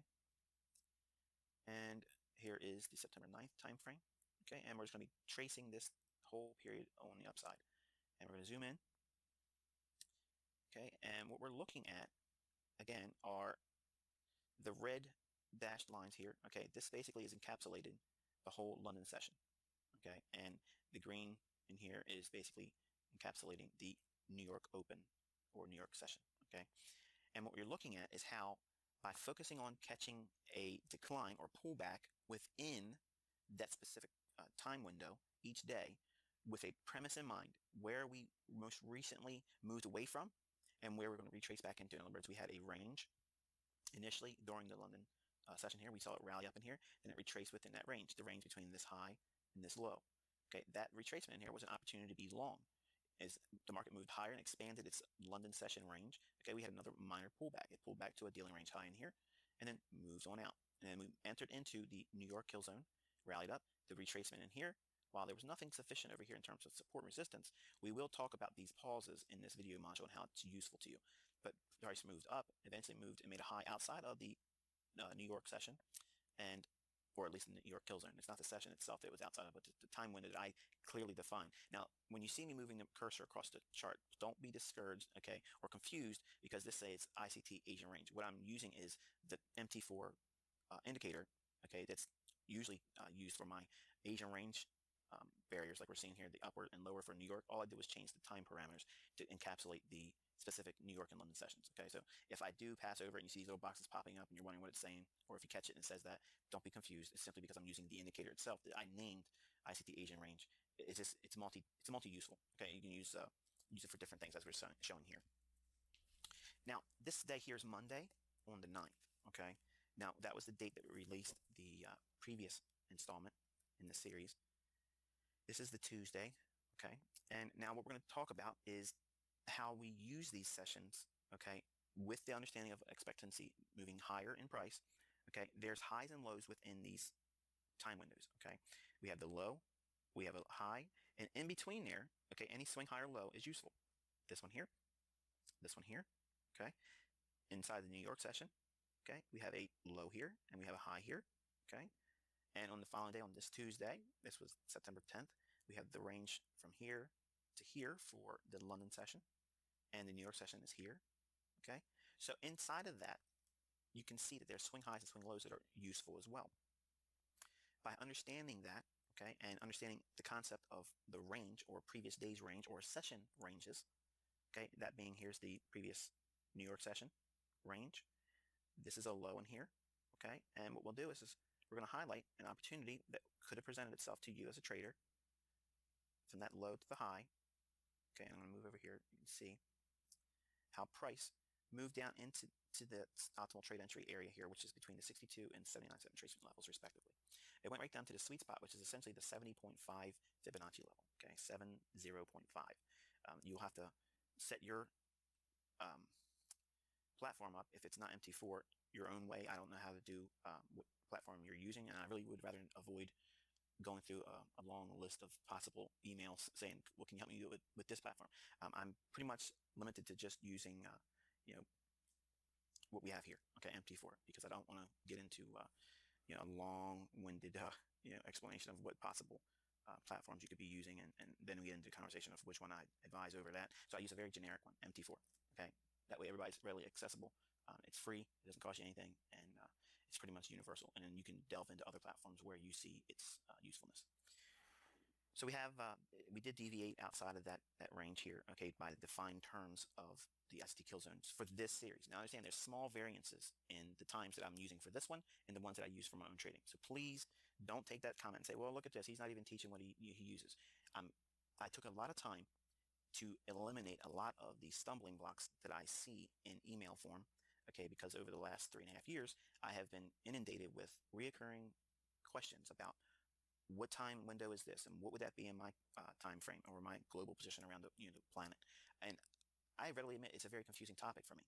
Okay, so I understand it's confusing for other people, and as a mentor, that's one of my weak points, communicating that effectively. Okay, and to eliminate that, I just simply gave you a very generic time window for London and New York sessions. And if you hunt during those time windows, you'll find more than enough opportunities. Okay, and none of my tools are going to give you every single trade. Okay, um, you could probably go back in hindsight and find where it was useful to you. Okay, but don't have such high demand on these tools expecting you to get every single high and low, every single movement in the marketplace. Okay, that's not what I'm teaching. That's not what I'm promising you. I'm promising you an edge. That's it. Okay, so how you tweak that edge and how you use that edge is completely and utterly up to how you employ and work at it. Okay, so on Tuesday we saw the market make a significant low here and then rally up. Okay, and going into that Wednesday of that week, we saw price move down, making a low in London. Okay, in the London kill zone when it would be reasonably expected to form. Okay, and you could take the low from the previous day up to the highest high prior to it moving into the London session. Okay, because what you're doing is you're looking for that retracement back inside of the range. Okay, and again, we see the low to the highest high here prior to it moving into the London session. Okay, price comes right down into, again, the optimal trade entry region, and price rallies up. Okay, if you initially miss that opportunity, it gives you another opportunity to catch a ride on this move up in the form of this pullback here. So you could use this swing low. And again, let me take this off because we're already getting busy. You could use this swing low to this swing high in London, and you'll get this right in here as a retracement. Okay, and don't be thrown off also with the breaks between, again, let me show you here, the time between the London kill zone here and here. There's an overlapping between these two sessions that is very busy. Okay, there's a small little period around 5 a.m. New York time or 10 GMT where you may catch a little bit of a pause or a breather. That's not guaranteed to happen always. Many times you'll see price.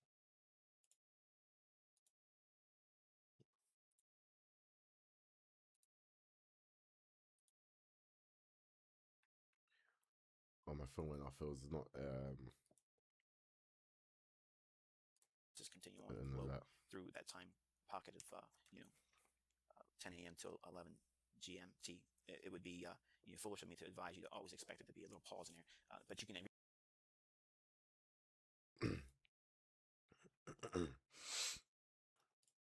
reasonably expect it. I had to cough. Treat it like a lunch, okay, where there's a small little consolidation and all of a sudden it'll take off in the trend direction that's established by the London session. Okay, so we have a low forming here on this day. Again, looking for retracements to buy off of. This was one, this one in here, and then you have one in the New York session here as well. You can take this swing low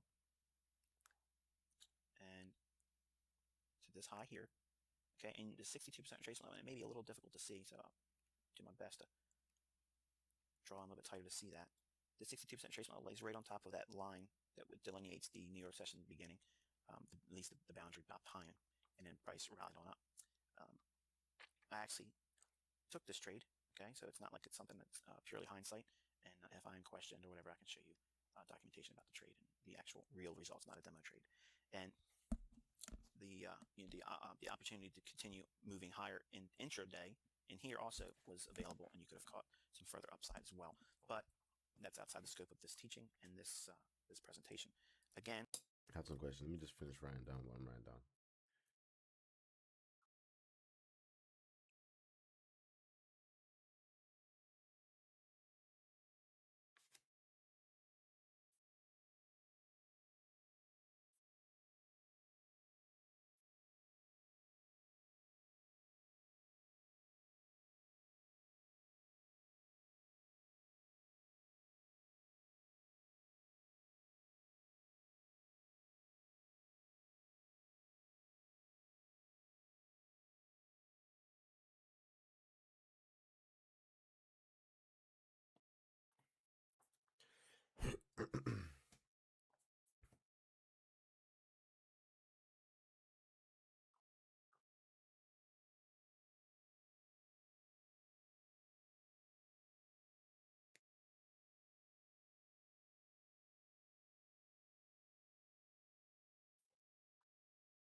Wait, today's Friday. Oh, I need to order something. Okay, it's 4:30.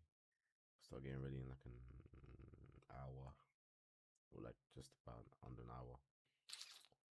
So okay, cool. Moving in. Okay, yeah, the questions. So I've written down what I need to write down. Here's what I wrote down. I said how to use kill zones as the subheading. And the first point is that we can look for pullbacks in a bullish trend during kill zones. The next point is the swing highs and lows are important during kill zones and can be used for fib retracement levels. Now, I saw him use, for example, this. Was it this and this? This and this? I think it zoomed in, so it's a bit, don't know exactly. I think it was from here to here, and then this retracement here. But okay, why here and here? Why? These are just swing highs near, because this one's outside of the kill zone. And he used another one, the low here, and just before the high, just before London. So here, causing this all the way down here to be valid. Let's see if I can find some live examples. I kind of have EU in my mind. So let me try. Let me go in and zoom in a bit. So.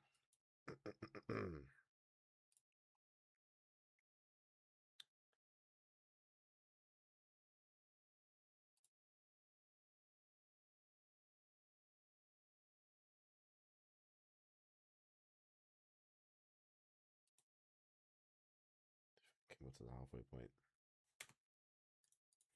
Into, let's go out one more. Right in here.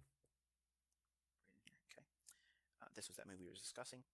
And here we have the range from the previous day's low up to the highest high, okay, right here, prior to moving into London and New York. Okay, here's New York down here. You can see how price moved to the 79 retracement level, okay?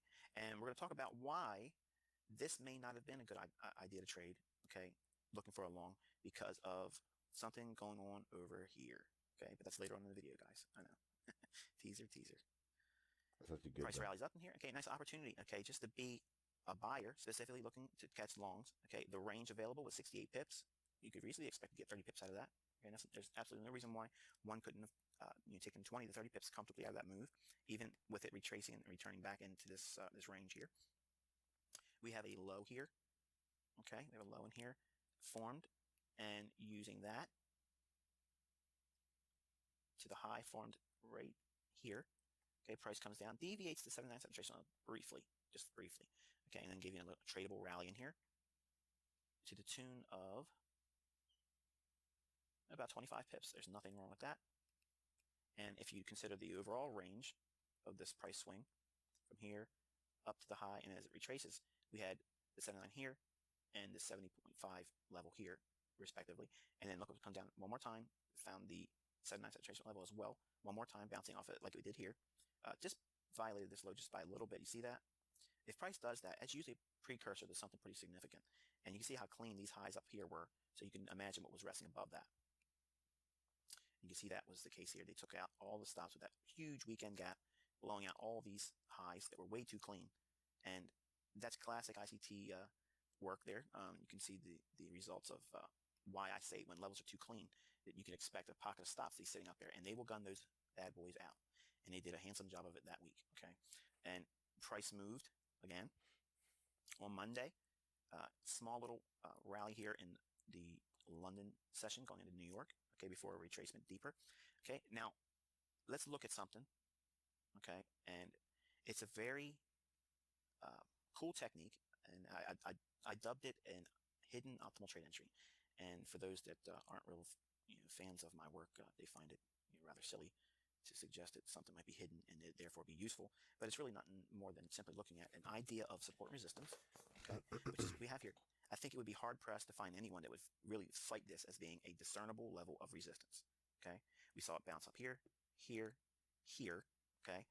And if price was to get back above it, as we see here, we would expect it to be what? Support, right?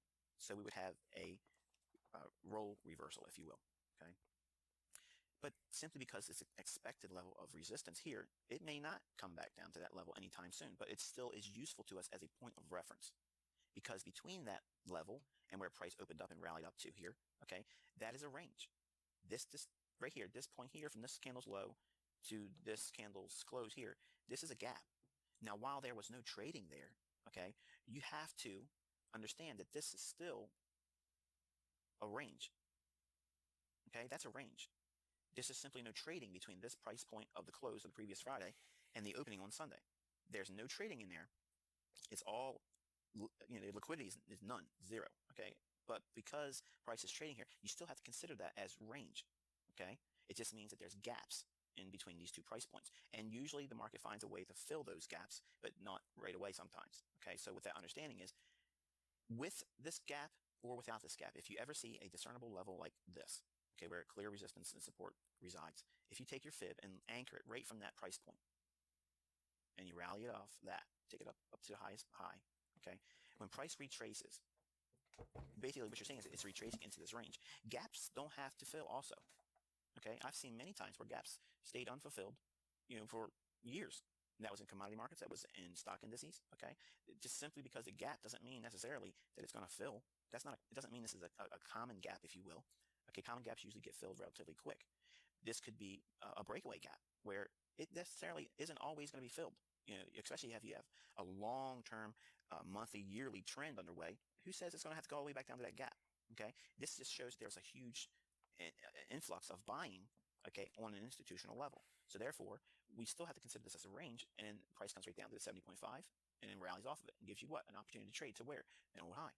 Okay, so just simply looking at support and resistance and using Fibonacci alone is useful. Okay, and there's 40 pips made available to someone that would just simply understand that concept and work with it. Okay, it doesn't mean you would hold on to it and expect the moon. It just gives you an opportunity to trade. Okay, and there's a trading pattern in this that we're not going to discuss. It's been previously released by me on the internet, but that's for another time and another topic. But again, we have this low in here. Okay, that was an opportunity to catch a short-term little pop in the market. Again, focusing only being a bull. We have price moving into a larger consolidation. Okay, we do have an opportunity to see like this low here, this high. This is an opportunity here where you could potentially look to be a buyer in here. Okay, but with this gap like it is here, it's a lot of uncertainty where it may try to reach that. You could be a buyer here, and let's assuming that was the case. Price was able to move up strongly in this case here with FOMC release in here. But this day here, okay, if we use the same premise that we had that same support line, okay, let's go back just a little bit so you can see a little clearer. We're going to use the same premise. That's that support line, and we're using the kill zones again as guides. And this is the range, the highest high prior to going into the London and New York sessions. Now again, we had FOMC coming out this day, so you'd have to expect price to just more or less consolidate prior to going into that specific release. But price makes the low in New York session right on the move past it before you got a chance to see it. I apologize. Go back. Price comes right down to that 62% retracement level and then takes off. And in case you're wondering, I was long in here, and I am going to tweet the actual entry point, and you can see that I was not outside of this move. It was rather exciting because it was one of those times where we had everything in alignment. We had yields suggesting the price is going to move higher. We had a huge weekend gap that was unfilled. It just was unable to breach that 133.25, 123. I'm sorry, 133.23 level in this area here as support. Never even came down to it, never needed to, and then just launched vertically on the upside. Again, keying off of the London Open and New York Open kill zones was useful here because the low actually formed on the day during the New York session, and price moved on higher, and then went into another consolidation going into the close of the week. Again, our previous understandings in the previous videos that we see price when it rallies large like this is a big daily range. So what do you think is going to happen with the average Joe? He's going to get in the market and say, well, I'm going to be a buyer now, and I'm going to be expecting this to repeat the same similar move. Not always, and certainly not off of an economic report, because what will happen is that there's going to be some rebalancing, okay, and what they'll do is they'll consolidate and more or less pause for a moment and reflect on whether or not this was really needed, okay, and this is very illiquid, a lot of gaps in here, okay, so it was in a rush to get somewhere, and it held this 135.30, 135.50 range, okay, and price again moving in consolidation. Looking at how price moved like this, we are in a wait and see mode when this happens. Even though we are bullish traders, when price moves so aggressively like this short term, okay, and we're talking about a move intraday, one day, moving 212 pips in one day. I mean, that's a huge range for one day. When you see that, okay, expect small ranges. And this is what you see here. Small ranges, small ranges, small ranges. And then what you're going to wait for is discernible signs that we have an opportunity to trade. Okay, and let's drop out because I'm a little too close.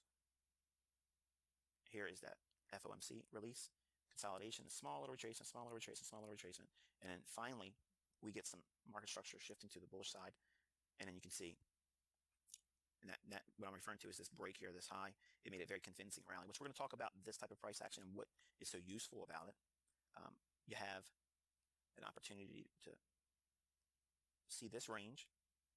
Price comes down to the 79 trace level. Small little violation, not much, but this is an opportunity to be a buyer. Again, focusing on the time window and the kill zones. We have price rally up on out of here. So again, we have this small little range in here that is outside of our kill zone. So even though this could be a trade taken during the Asian session, again, outside the scope of this teaching, if we see this rally up here like this, this is the area of where you would be expected to be a long based on what we're teaching. And that looks like this. This is the low during the London kill zone and the high made during the London kill zone. So we have a price swing within that time frame. Right in here, the 79 saturation level. Okay, and let me zoom in. Okay, you can see the price comes down. It gives you more or less like railroad tracks if you're a candlestick student. What that is you have a big range down and a big range up immediately, and that was a precursor to upward pressure. Again, that's just using the low here. If you use the low form during the Asian session over here, you can see we didn't have anything in terms of OTE to support that except for a simple 50% fib, which is not significant in my repertoire. So again, with that understanding, you have it here, and we have this market making the high during the actual New York session, okay, and the high closing on the candle 1400 GMT. So it's 1 hour earlier than we would expect to see profit taking, which is the 1500 GMT candle, and that happens right there. So right in here is when you would reasonably expect to see the high had formed, and it was a little early on that day here. So basically what we just discussed was an overview of how important understanding the kill zone's role in trading, okay? And again, just focusing on one side of the marketplace, and that's not necessarily a weakness, okay? I get a lot of email flack about, well, you're missing all these opportunities just doing this. Well, look, man, show me a trader that's catching every move with documentation and results that show an upward equity climb. Because I'm gonna tell you right now, if they exist, they're not talking to you. They're working for some big wig operation somewhere, okay? And they could care less, who on the internet believes what, okay? What we're discussing here is an opportunity to learn how to approach and engage the marketplace with a plan of attack, a trading plan, if you will. One that is repeatable, one that is usable in all market conditions, okay? But simply because it's usable in every market condition does not mean it's going to be a trade in every market condition, okay? A lot of folks are struggling with directional bias. We're going to talk about that in this video module. We're going to talk about the importance of not doing anything, okay? Because a lot of times folks will just assume that just simply because the market moved, I bet you ICT was involved in that trade. Not necessarily. My trade frequency is very small. I used to trade a lot. You don't have to trade a lot, okay? The tools I'm sharing in this video series will allow you to cherry pick. These concepts that's being divulged in this specific trading plan series is designed for you to catch those one-shot, one-kill weekly hauls, where you're just waiting for that really good setup for the week. Make your weekly objective. Don't care if it goes anything beyond your normal expected in terms of if it's 50 to 100 pips for the week, whatever. This approach will help you do that. It'll help you get in that direction of being consistently hauling that type of that gain. If you are expecting this to give you every single day trades, you're looking outside the scope of what its intended purpose is. Now, I have approaches and techniques and concepts that are applicable for those types of environments and those styles of trading, but I don't think it's a good fit for new traders. I think it builds confidence if one can, number one, learn to anticipate, learn to engage with an understanding of why you're doing it, when you're doing it, when not to do it, which is more important to you taking a trade, because there's more time in the market for you to lose money than there are for you to actually be in line with the market and then make money. Okay, and we're going to discuss that later on in this video, but understand that the likelihood and the odds and time window for you to lose money is far greater than the short, small little pockets of opportunity that present themselves as trade setups that are profitable. Look, if you take 1,000 traders, pull them from all corners of the earth, put them in a room, and you tell them to look at the same chart, every single one of those guys are going to have something different in what they see and what they expect. This is a framework for you to build upon. It's not a complete be-all, end-all, okay? It's not a panacea. But what you're going to get from this is going to give you a procedure to apply. And if it's applied correctly within the defined terms from video 1 to video 8, you're going to see a big picture, panoramic view of when you should be engaging, when you should not be engaging, and when you are engaging, what specifically you're doing, when, why, how. Okay? There's going to be no ambiguity when it comes to that. But it's important for you to get through all this boring, dry stuff, because that's what gives you the understanding to make you effective once you start applying these tools. Because every time you watch these videos, it doesn't mean simply go out the next day and expect those things to unfold exactly as you saw in that previous video. You learn by expecting to see similarities to what you see in these videos. And you gain a understanding, okay, and you activate your reticular activator system where you start seeing the same pattern unfolding all the time, always there, always there. And there's going to be slight deviations from what you expect to see and what actually is there. And that's the fine art in trading that you aren't going to learn from a textbook. You're not going to learn from a $2,000 webinar, seminar, going across the planet to go see somebody that promises you he's been doing it for 25 years and he's so much better than everybody else. Look, there is going to be a growing period for you, and it's going to come with being in front of the charts. I learn something new every single month. I'll go back over my journal, and I will discuss about how to keep a journal in the last portions of these videos, and what's a real good way of referring to it, reflecting on it, and what you should be gleaning from every time you do it. I learn something new, and a lot of it's about myself, not necessarily about the marketplace, but I learn a lot, and I journal those types of things. So when you see these kill zones, learn to anticipate specific types of price action and behavior.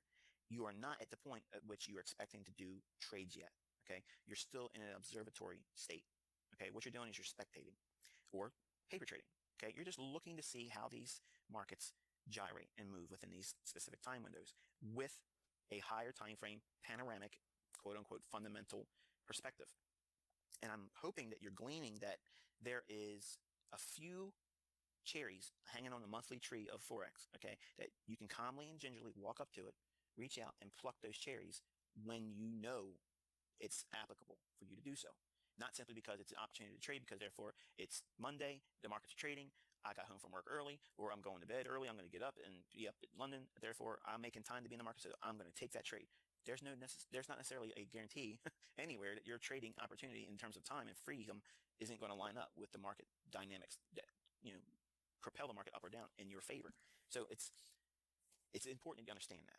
Okay, and these kill zones, while they are absolutely dynamite in the right hands with someone that understands what should be transpiring, and a culmination of all these components together, by themselves are absolutely going to be useless to you. Okay, they're just highlighting a window of time where things generally happen. Okay, so don't expect them to do anything more than that. But go back at look at when the windows of the kill zone of London and New York present these tremendous opportunities for you to be involved with being in that marketplace with that dynamic in mind. Like we had from September 9th, we expected the market to move higher. We expected the dollar to move lower. We understood that fundamentally, quote unquote, based on interest rates. Okay, and that magnetic pull it will have on prices in the currency market. And you saw that unfold here. Not necessarily just simply in the euro. It happened in the cable. Okay, it happened in the Australian dollar. Okay, it happened in all of the foreign currency markets in contrast to the US dollar. Okay, folks, we're going to be looking at directional bias framework. And before we get into the specifics, I want to ask you a question. Okay, and we kind of visited this earlier on in the video series, but why do markets move? What propels markets higher and lower? Is it the average retail traders like you and I, or is it going to be the large institutional banks and investment firms? Those entities on the larger scale, obviously, beyond a shadow of a doubt, are the catalyst for markets moving higher and lower because their sheer volume, requires price to move based on the supply and demand factors that they create by their mere presence in a specific asset class. And it goes without saying that if a currency is undervalued and for whatever reason a large institution seems to believe that it's undervalued and it's going to appreciate in value, without doubt they will try to accumulate that currency. But because their volume level is such a great contrast to what we see in a retail side, they leave a very big footprint. Okay, and I use the analogy in this video series. It's like the elephant, getting in this children's pool. Okay, the displacement of water, it can't be missed. It's obvious. It's when they enter, you can see there's a major shift in price. Okay, they don't sneak in. They don't, all of a sudden, hey, look at that. This 500 pip rally just took off out of nowhere. Where did this come from? If you understand what an elephant track looks like, you'll know what happens in the future when you see them start to materialize in price action. Okay. It's a rather simplistic way of looking at it, but the main thing you need to understand as a trader is that you are not going to muscle this market. Okay, you're not going to be the catalyst for it to move up and down. Okay, the collection of us, the retail universe in trading, will not move this market. Now, we may cause little minor blips, okay, on the very, very short term, okay, but by far and large, the currents in the marketplace are always going to be dictated by the larger predators, okay, and those entities are what we consider, quote unquote, smart money. And because they have the sheer volume behind their trades, they can manipulate the marketplace on a certain time frame. Now, the long-term trends, obviously, are a result of these larger institutional smart money investors and trading banks. They keep momentum moving in one particular direction or the other until something changes it, either fundamentally or technically, that prevents them from wanting to participate in that existing trend. And then that's what will happen is you'll see a market shift. There'll be a pause maybe, or an abrupt reversal altogether, and a change in market tide. Your job as a trader is simply just get involved with what those smart money traders are doing. Okay, and we're going to be dealing specifically with that type of mindset in this section. And the next section after this, we're going to be dealing with a lot more specifics in terms of how to trade with the insights that's gleaned with smart money action in the candlesticks and then the overall price action of whatever asset class that you trade. And because this is an ICT concept, it's universal. It's applicable to commodities, it's applicable to stocks, energies, crude oil, metals, gold, silver, palladium, platinum, copper, and as well as debt instruments like the bond and TINO markets. So don't think this is only going to work in Forex. It's a measure of understanding how to read institutional ordering and the order flow that's apparent in price action, and it does not require a dependency on indicators. Okay, so it's a leading indicator, if you will. It does not lag. Okay, so in other words, you're going to see the future in what I'm sharing with this concept versus what you would glean if you were just using a stochastic or a MACD or whatever indicator you like to use. Okay, so it's a forward-looking approach versus looking at old data and crunching it mathematically to arrive at whatever you come to believe is beneficial with indicators. All right, so what makes a trade high probability? Okay, in other words, strategically speaking, when you hear mentors or traders or authors or whatever it is that you pay attention to, or even me, when I say this is high probability, what deems that setup high probability?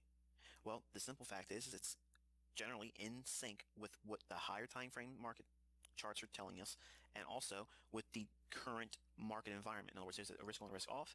Is it moving in a general tide of what the higher time frame markets are doing? Because again, we understand that these large animal predator, these elephants, if you will, when they enter the marketplace, they're going to push price around. And again, think of that analogy. The price of the asset class, and we're going to stick with Forex in this example. Assuming for this example, we're looking at the fiber or your USD pair. For the market to rally, as we see here in the early part of July, up to this point here, okay, that's not coming by way of retail traders. Okay, now that does not mean that retail traders cannot be a part of this move. Okay, but the catalyst was certainly not, originated by the retail universe. Okay, that was clearly the large dominant players in the marketplace. But there are certain clues that are left in the chart that's very clear if you understand what you're looking for and how you can use those moving forward. If we understand that our trading is in sync with that mindset, that's what causes us to qualify or quantify the trade as high probability. Why is it high probability? It's because it's moving in the general tide that's been established by the larger dominant institutional trading. So if we are in sync with that tide, or if we're in sync with that market momentum, okay, we are not trying to be contrarian in regards to fighting the strong-armed smart money traders. Okay, they're going to take the market where they want it to go, regardless of how many indicators you have on your chart, whether it be your your electronic little trading programs that you created and typed up, and maybe you bought it on the internet and it's made a lot of money in the past, those absolutely are worthless unless they're in sync with what the large institutional traders are doing, okay? And the only way you understand what they're doing is by price action and leading indicators such as we're going to discuss in these next 2 sections. And I promise you, you're going to jump about 20 light years ahead in terms of what you're understanding in price action and prognostication in terms of technical analysis. Okay, that's a promise, guaranteeing it. Okay, so now let's take a look at the ICT no-brainer directional bias concepts. Okay, and I say that with tongue-in-cheek because I've been asked so many times about directional bias and how do I get it right more times than wrong in terms of where the direction of the market's going to go, either be short term, intermediate term, or even long term. And it's simply a matter of understanding higher level charts, support and resistance, price action, and the overall tendency that the market will continue to move in one direction or another until something of equal or greater that may cause a break and shift the tide on the higher level charts. So if you have that understanding, every little minor move on the intraday charts, okay, are meaningless in regards to higher time frame unless you understand how to apply them. And what do I mean by that? We'll use this rally from here in July. Okay, from the lows made here in the fiber, again, EURUSD is the daily chart. As the market moves from this point here, okay, and we're just going to quickly identify the ranges here. Okay, this point here, and I'm just roughly just dropping it. It doesn't have to be the exact. We're just talking about a specific move in price. Okay, from around the 127.57 low to 134.50 level, okay, that's a pretty significant means of movement between one point to another. Now, in terms of pips, we're talking approximately almost 700 pips rally from there, okay? And we were talking about the cable and fiber making a low back in here, both this point and this point here. So this is no surprise to us in terms of ICT concepts. If you go back on YouTube, I actually talk about the cable actually making the very low well in advance based around some of the principles we're going to talk about here. And also I'm going to build upon what's already been released in my previous works. So now, if we understand this has been established, okay, this price move has been established by the large institutional smart money traders, okay, those that have huge blocks of trading that will push the market all over the place. It does not mean that there's not short-term selling opportunities in here, okay? I'm not negating the effectiveness of short-term or day trading contrary to the larger time frame. I'm not saying that. But this series is really designed to get you focused in on only trading with this tide, okay? And when you start trading with that, it's the same thing here from this high to this low. If you were looking for just shorts in that environment, your trades, number one, are going to be quote-unquote high probability because you're trading in sync with the higher time frame macro perspective, okay, because we're looking at a daily chart. And this flow, okay, of orders moving lower, okay, is going to drive pricing lower. Even though you'll see these minor little blips going higher intraday, okay, those are rallies that you sell into, much in the same capacity on the flip side of that. All during this point here, any decline just sets up a retracement in a up move. Okay, so you're going to be trading retracements lower into a upswing in price, because you're basically buying dips in a rally and you're selling rallies in a decline. Okay, so as the market's moving lower, you're going to be looking for rallies to sell into. That flies in the face of what generally neophyte traders anticipate or expect to do, rather, okay, or react to, okay, because generally retail neophytes don't have skills to anticipate. They simply react. An economic report come out 5 minutes ago that they had no idea was coming because they never paid attention to the economic calendar, something that a seasoned professional will always consult prior to the week beginning. In fact, I know what's coming for the entire month, and I have certain dates that I circle where there's going to be high probability volatility, okay, because I view market economic indicators and reports that come out methodically out throughout the entire month.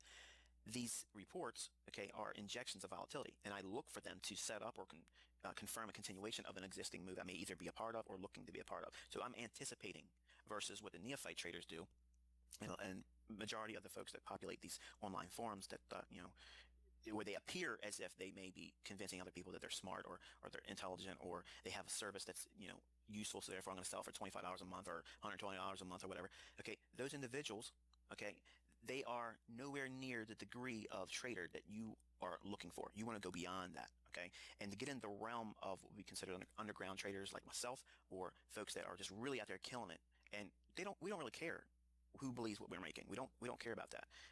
You want to get to that same mindset as well, okay? And the concepts that we're going to be learning in this particular video itself is going to be hugely impactful to your trading if you apply it correctly. And it's very, very simple procedures. So I'm pretty confident that it won't be taken out of the intended context of how to apply it, because it's rather simple.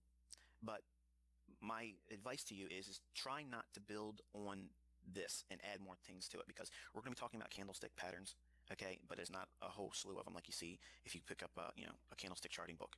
Man, there's so many candlestick patterns. How do you how do you arrive at what to use? Okay, and it's just too much. Okay, it's information overload. Prior to this video series, I presented a whole plethora of general market insight, because it was meant to get you focused in on what specifically is useful when you're digesting price as it's moving intraday, daily, weekly. You want to be seeing certain things, and until you identify the repeating reoccurrence of certain phenomena that takes place in price, you can't get deeper into price action study. Okay, imagine how many of you can speak Russian. I can't.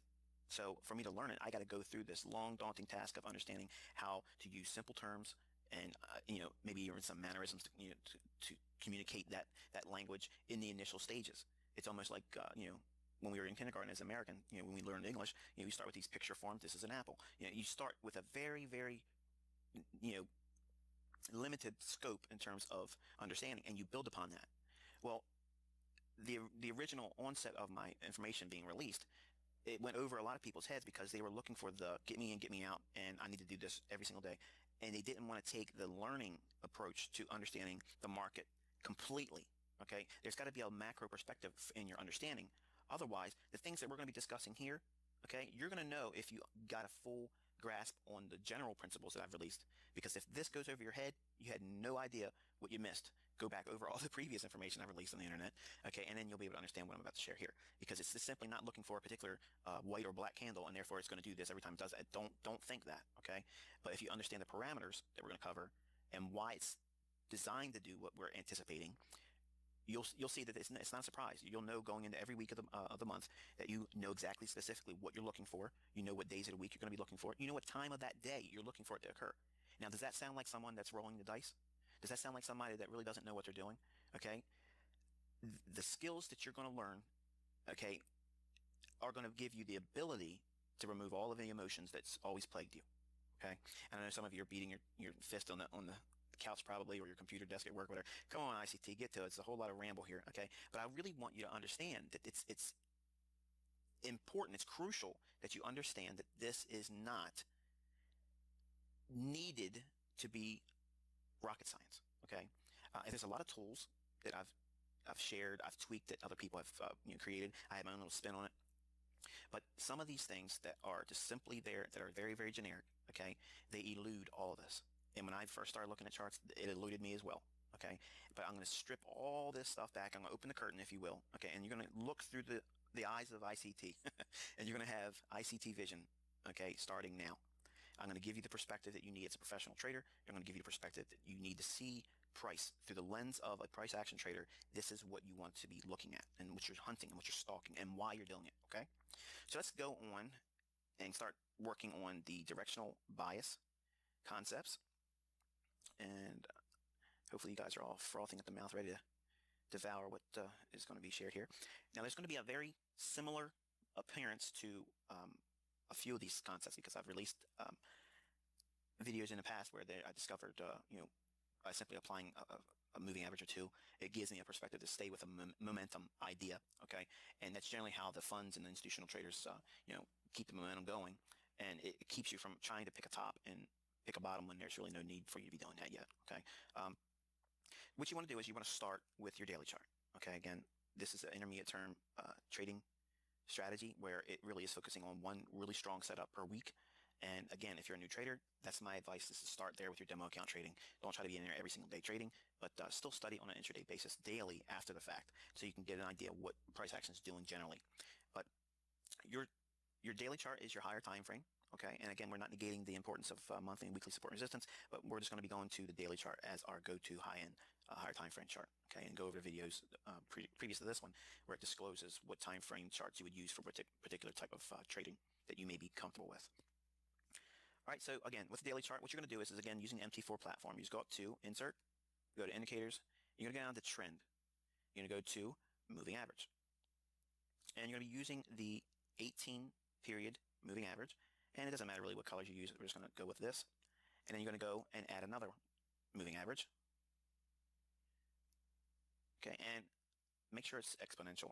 It just, to me, it just gives you a better smooth factor in terms of the moving average. In the next period, you're going to be using a 9, and you want to have this color a little bit different, so we're just going to go with red. Okay, and again, the colors are not important. It's just you want to know, for instance, the red one here, the 9, you want to know what that color is in contrast to the slower 18 period exponential moving average. Okay, now the importance of having a moving average set like this, what it gives you is it gives you insight in terms of where the institutional flow is. Okay, if you can't see the price swings for what they are naked, this will give you the, again, quote unquote, no-brainer. Now, again, it's not to promise that you're never going to have a losing trade. That's not, I don't promise that. No one ever can.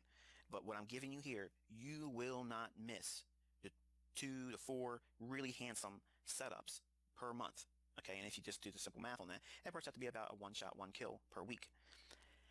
That's all you need to make a career. And I'm talking a wildly successful trading career.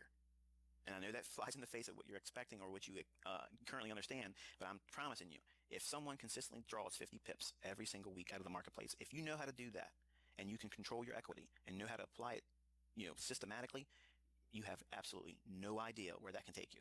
And it's crazy amount of money, crazy, insane amount of money if you understand how to do that. But the problem is, you made a simple trade last week or yesterday, and you love that feeling. Okay, you get addicted to that moment of astonishment. Okay, so you want to go back in there and do it again because you like that feeling. You need your fix. That was the hardest thing for me to overcome, and I'm promising you that's going to be the hardest thing that you're going to have to deal with, because when we first get involved, we can expect to lose money. Okay, and for whatever reason, we like to block the losers out and only focus on the winners. But you need to be able to look at them, the same way, their trades, and you need to learn from them. But more importantly, when you make money, okay, you need to act slow when you're trying to make money, and then act fast, okay, or react fast. This is the only time you get permission from ICT to be a reactionary trader. You react quickly to preserve or protect your equity or capital. You move slowly to attempt to make money, okay?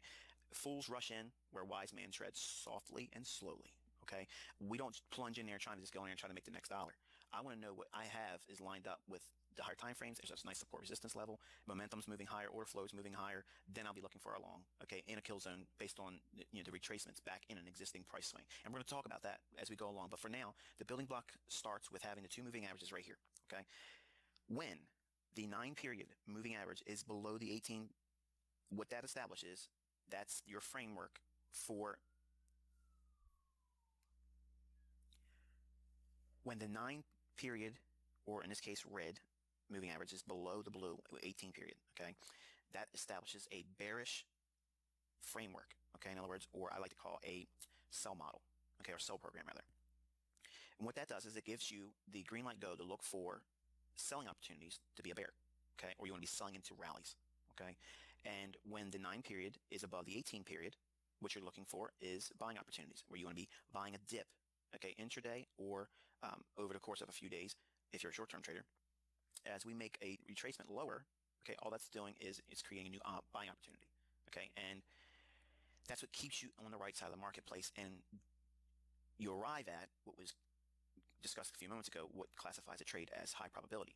This is high probability, okay? And what I want to draw your attention to in here is, again, avoid the notion of having to feel like you have to pick the tops and the bottoms in the marketplace, okay? There's tools that I have that helps you do that on a higher time frame macro perspective, but we're looking at more dynamic trading. This will allow you to get into the trenches, immediately start applying the tools, okay, on a weekly basis, and then hopefully in your demo account, you'll see the fruits of your labors. But also, I specifically chose this time frame because it will force you to not overtrade, which is one of the biggest, huge barrier for new traders.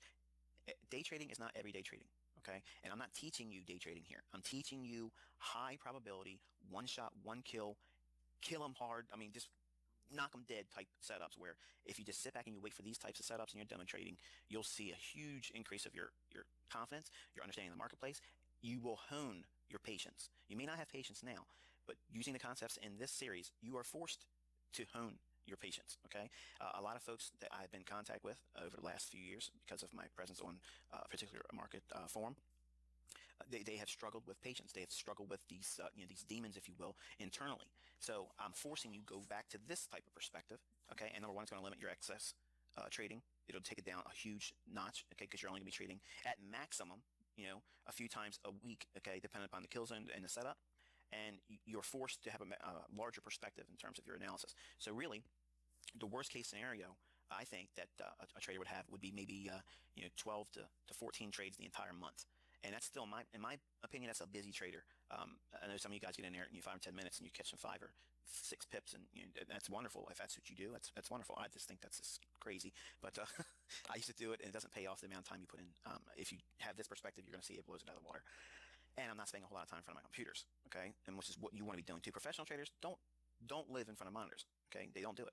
Junkies do, okay? Action hounds do, and they may do trading for a living, okay? But I'm promising you, they're on edge all the time. They're probably dumping gallons of caffeinated drinks in their body, okay, and high sugars, and it's just their health probably really stinks in terms of not being a part of the real world away from these charts. So this is going to give you that ability to do that.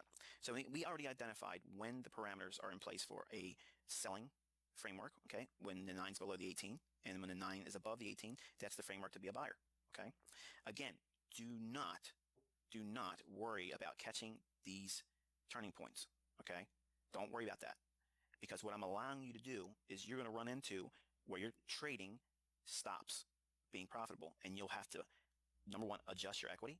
You'll have to calibrate your risk to reward. You'll have to calibrate your leverage based on your equity decline, okay? Too many folks overlook that, okay? And this is going to force you to do those very things, okay? Professional traders and money managers, we do that always on a daily basis. We're always looking at what we're risking, what we stand to make, and how are we going to remove that risk to zero and then lock in a profit. That's where the majority of my analysis is. It's not looking at charts and waiting for the buy signals and the sell signals. That's the easy stuff. The hard part is knowing that the market's predisposed to go higher, and then fighting that urge to risk 8% of my account, 20% of my account, because I see this stuff happen all the time. You reasonably expect it and anticipate it to unfold, but there's no guarantee it's going to, okay? So I'm giving you these skills, okay, to work with and give you a mindset that hopefully will guide you to consistency. So let's look at just a brief sample set of how this is applicable. We're just going to go and scroll through just briefly. Okay, and we'll start here. Again, I don't want to go back too far because we could make a huge, treatise over this whole thing and really not get to the other things that I want to cover. But we have the 9-period break below here. Now, price can stab through both of these moving averages. Okay, that's not important in here. The important fact is that if the 9's below the 18, your mindset is I'm looking for sell scenarios. I'm looking for rallies to sell into. Okay, and you can expect the blue line, or the 18 period, okay, to act as like a dynamic support resistance level, okay? I don't like trend lines. I don't have faith in them, okay? But when you have a moving average like this, it allows me to anticipate price reacting. And it's a very nice example of it here, okay? A nice example of it here as well. And the bodies of the candles remain below the 18 here. So even though we did have some wick stab through it, the body itself was unable to close above and remain lower. And you can see that the result of the market action was going to the downside. So when you have that in place, okay, when you have that in place, it allows you to, number one, view the market with a higher level institutional momentum perspective. Okay, and that's a whole lot of words there, and I'm not trying to be wordy or sound intellectual. I'm trying to communicate the understanding that I have in the marketplace, because I can't, if there was a resource for me to say, hey, go to this book and this is what it teaches you, I would have saved myself a lot of trouble. But there's no books out there that I'm aware of, and I have a huge library of it. So this is the way for me to create a language or vocabulary for us to interact so you can understand the concepts, okay? So when we have the 9 period above it, above the 18, we're buying. And when the 9 period is below the 18, we're selling, okay? That by itself will get you into a whole lot of wonderful, sweet spots in the market where you can just take these opportunities and be happy with that. But because I'm ICT, that's not enough, okay? I got to take it to the nth degree. And we're going to be looking at how we can further amplify the effectiveness of directional bias understanding with, now, we're going to look at a series, okay, of, we'll just use this low area too. Okay, and here, that was a buy area. From this point in here to here was a buying area. And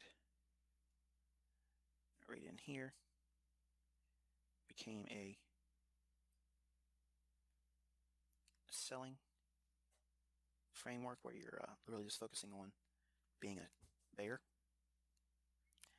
And we'll just use that because that's a nice little price swing in here we can work within.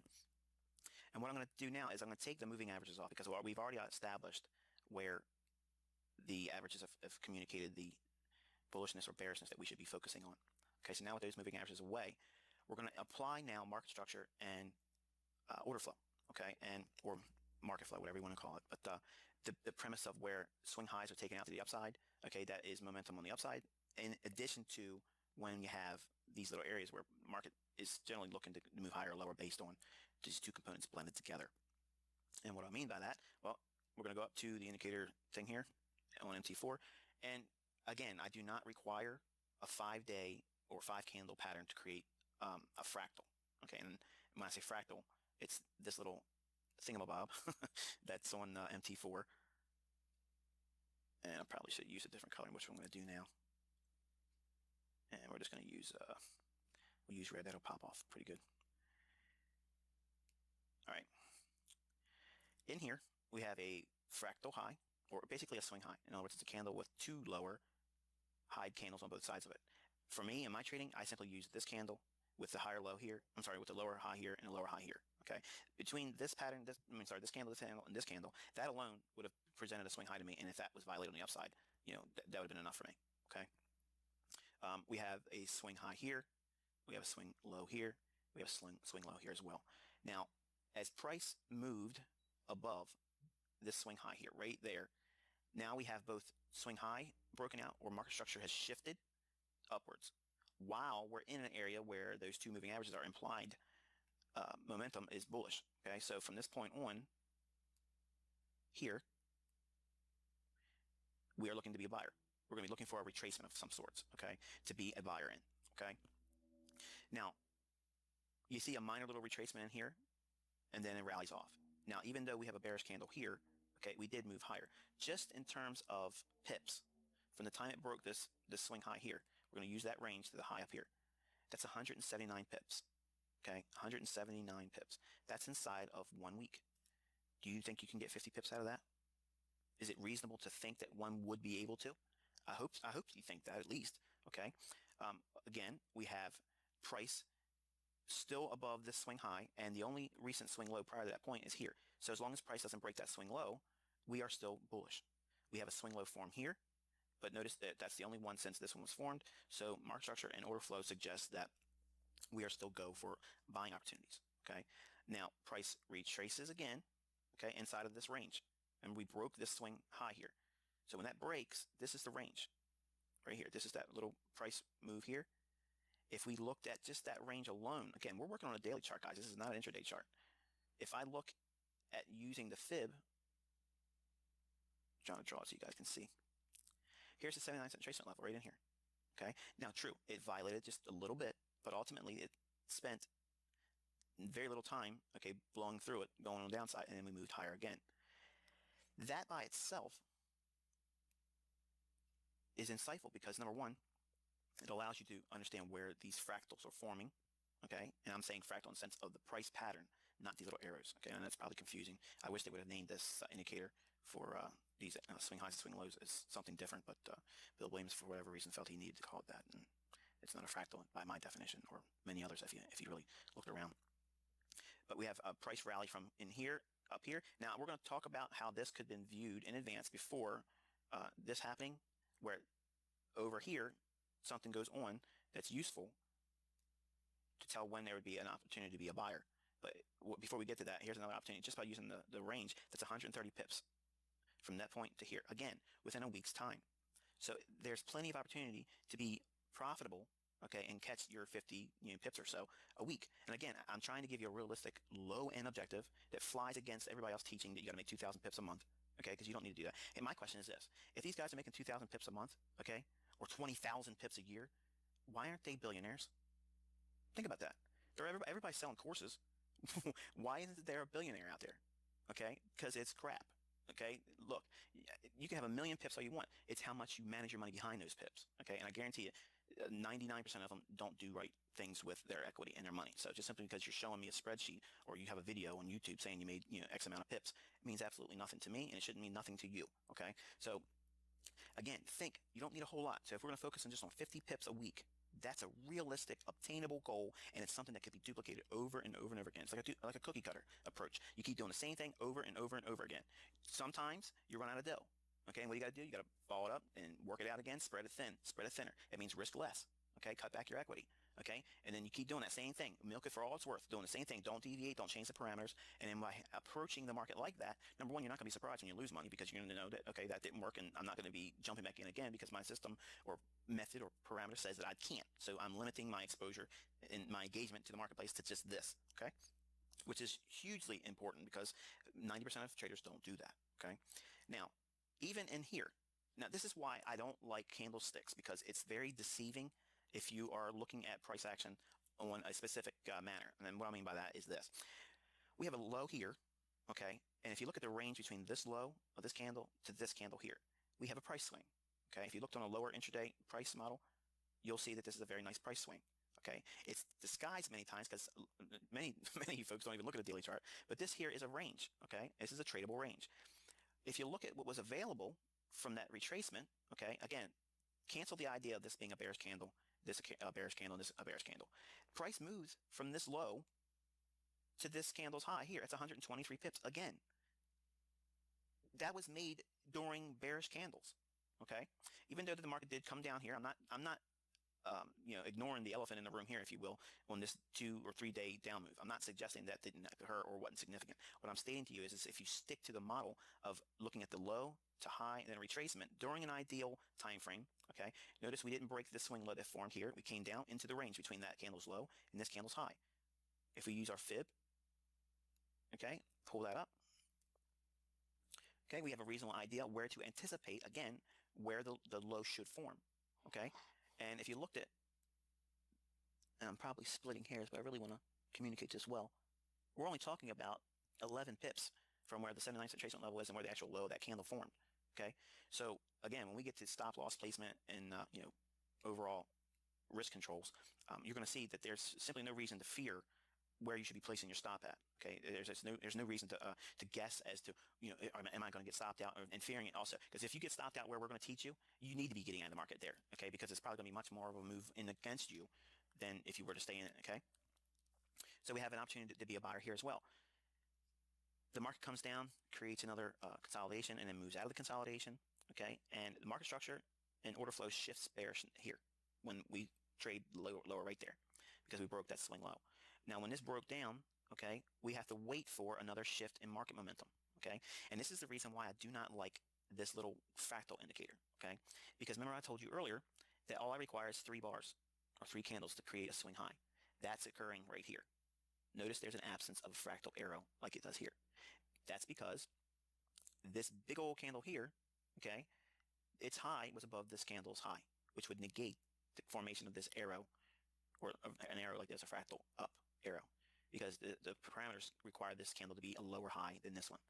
But is this not a swing high? Yes, because it has a lower high on both sides of it. Okay, so this is a swing high. As soon as this candle broke here, we're back on the bullish momentum. Okay, and then we entered this range here. Okay, we started another series of days where those 2 moving averages have the 9 above the 18 moving average. So that we're in a bullish framework when the market structure is bullish. Okay, because again, we see this swing high here. When it broke to the upside, now we have to wait, okay, and expect to see the 9 be above the 18. Again, we're looking at a daily chart. During this time period, what you're going to be looking for is opportunities where price, again, finds support, pulls back within a range, okay, either on a 4-hour chart or a 1-hour chart. And when you see what we're going to be talking about later on in this video, what you're specifically looking for in hunting, 90% of the time it's there, and there's no reason for you to rush to chase price. If it doesn't do these types of things, you don't take a trade. Okay, so again, we're looking to be a buyer here, and all of the ranges in here, again, with all these candlestick patterns, you could have all kinds of articles and such. Oh, these are the spinning tops. These are the the dojis and whatever you want to call it, the boxcar willies. I'm not a subscriber of a plethora of candlestick patterns. Really, I like the dojis, long-legged dojis, the hammers, and I like railroad tracks, and that's about it. I don't have any other faith in any other pattern. So you can kind of like leave that in your notebook. Don't ever ask me about candlestick patterns outside of those, because I don't subscribe to the views that they're useful. Okay. Now, on a daily chart, we have the highs in here, okay? And look at the bodies of these candles. You see that? This is where I like candles, okay? These are the ideas that I think are beneficial to using candlesticks. Do you see how this dealing range level, okay, if we take that out, see how the bodies of the candle here, the opening was at that level, the close of that candle was at that same level, the opening was just a pip below that level here, and the close of that candle was, I'm sorry, I've been saying that wrong, sorry. The close of this candle is on that, and the open on this candle is at that same level, and the close of that candle is just a pip below it, and the open on this candle is right at that same level. Do you see this candle here? Okay, after we had a little minor retracement in here, okay, we had a retracement. This is the range, because we have this dealing range here. When price broke through it, okay, see how this is a swing high? And see how this is a swing high? When price broke through it, market structure confirms once again that it's on the upside, okay?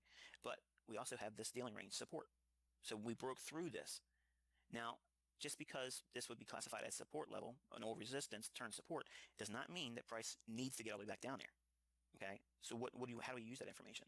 Well, if you pulled your fib from that level up to the range high, which is here, okay, that candle, because we pulled down intraday, okay, inside of that range, you come right down to that 70.5 level. Okay, do you see how that's useful to you? We retraced within that. So having that, that gives you an idea, again, where to anticipate price action to retrace into. That's not all of the characteristics we look for, but we will be looking at other things that, allow us to break down on a 4-hour chart, where we can also look for, institutional order flow to support the idea and the notion that we should be expecting higher prices. And again, we move higher and higher and higher. The higher swing lows here, okay, again, are higher in each successive move higher, okay, and then we see market structure break down in here, okay, and we did rally off again in here a little bit, okay, while we're in this green buy framework, where we overall would still be looking for opportunities to be a long trader. I want you to see the low here or this low here. Either one, they're very close in proximity, but we're just going to use this one here. If you look at that low up to this high, okay, you see that? I'm going to move the fib over here so you can see the lines. There we are. What I do is I use the range of this low to this high. Again, this is a daily chart. Price comes right down into what level? The 79% retracement level. Look how many opportunities where price stayed within that optimal range, okay, and it rallied up. If you look at where we were in regards to that price movement, again, using these bodies of the candles up to the high of this candle right here, that's 156 pips. Again, 156 pips within a few days. That's inside of 1 week's range. There should be no reason why you can't capture at least 50 pips out of that. Okay, the opportunity here. Okay, the bottom line is there's opportunity for you to make money and still, quote unquote, be wrong, because ultimately the market did move lower outside of this area here. Okay, and then we moved into a selling framework.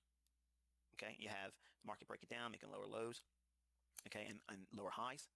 So we have the swing high here with a fractal. Now I got to change this fractal to a different color because it will not be seen against the red. So we have this fractal low here. Price breaks down through it, again confirming that we are in both concepts, agreeing with lower prices. We have the two moving averages. The 9 is going to be below the 18. Remember, we marked out this box that was giving you the bearish framework to expect lower prices. Momentum-wise, institutionally, they're going to be looking for order flows lower, okay? And you see technically they are moving lower because we see the swing low here break down, okay? So when you see that happen, what you're going to be doing is you're going to be looking for the ranges, okay, to form. You're going to be looking for rallies. You're going to sell into those rallies. See this low here? And we see the price actually move up here. This high down to that low. Come to the 62% retracement level, okay? And again, we're going to discuss a concept that is useful in terms of institutional order flow, where we can, again, identify areas on a lower time frame where this is, again, one more area where order flow and short-term market structure shifting, and where institutional order blocks are retraded into to get another piece of the pie, if you will, before they start to move lower. You can see when the market moved up into that range, it did not spend a whole lot of time there, and that's why you had this very thin wick. Okay, the market opened here, rallied up, and then traded lower and closed lower, and that creates that black bar. Okay, the close is near the low of the day. You can see the close on this candle is 130.64 with the low at 130.47.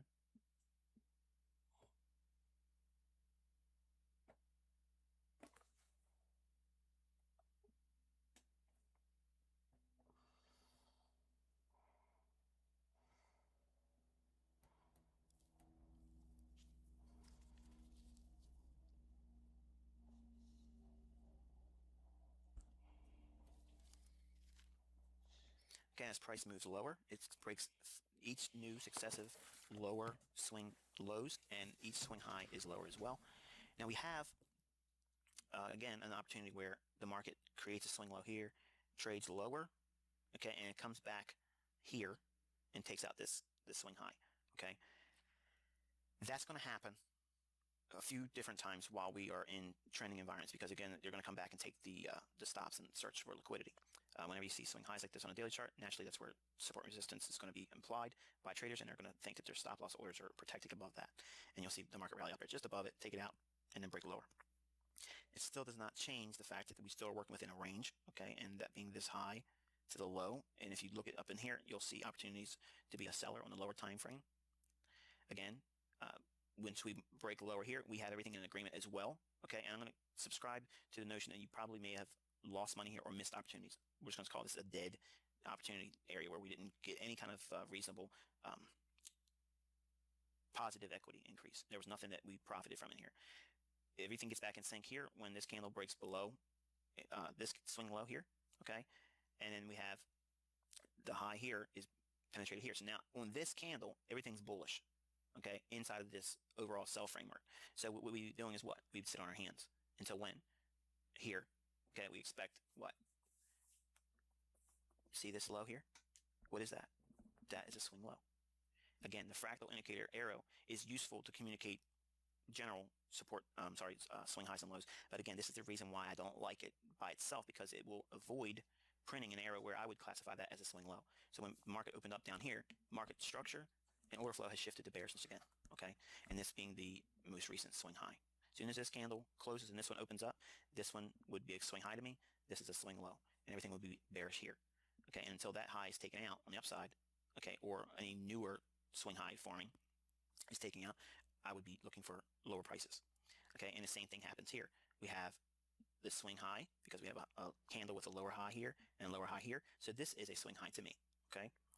Price breaks through it here. So now we have, on a very short term, market structure being bearish, okay? I'm sorry, bullish. Again, inside of a bearish framework. So we're looking to do what? We're selling into rallies. We're selling into it, okay? So this is where you're going to be applying what we commonly refer to as market flow or order flow. You will see on a daily chart many times rallies going against what would be considered market flow, being bullish. In other words, we have this swing high here. It's a candle with two lower highs on either side of it. When this candle blew up through it, we would be considered bullish daily market flow or order flow. But you have that range here that you got to work within, okay? And that looks like this. See how we went right up into that area here? Both candles stopped dead on the 79 cent trace level, and then boom,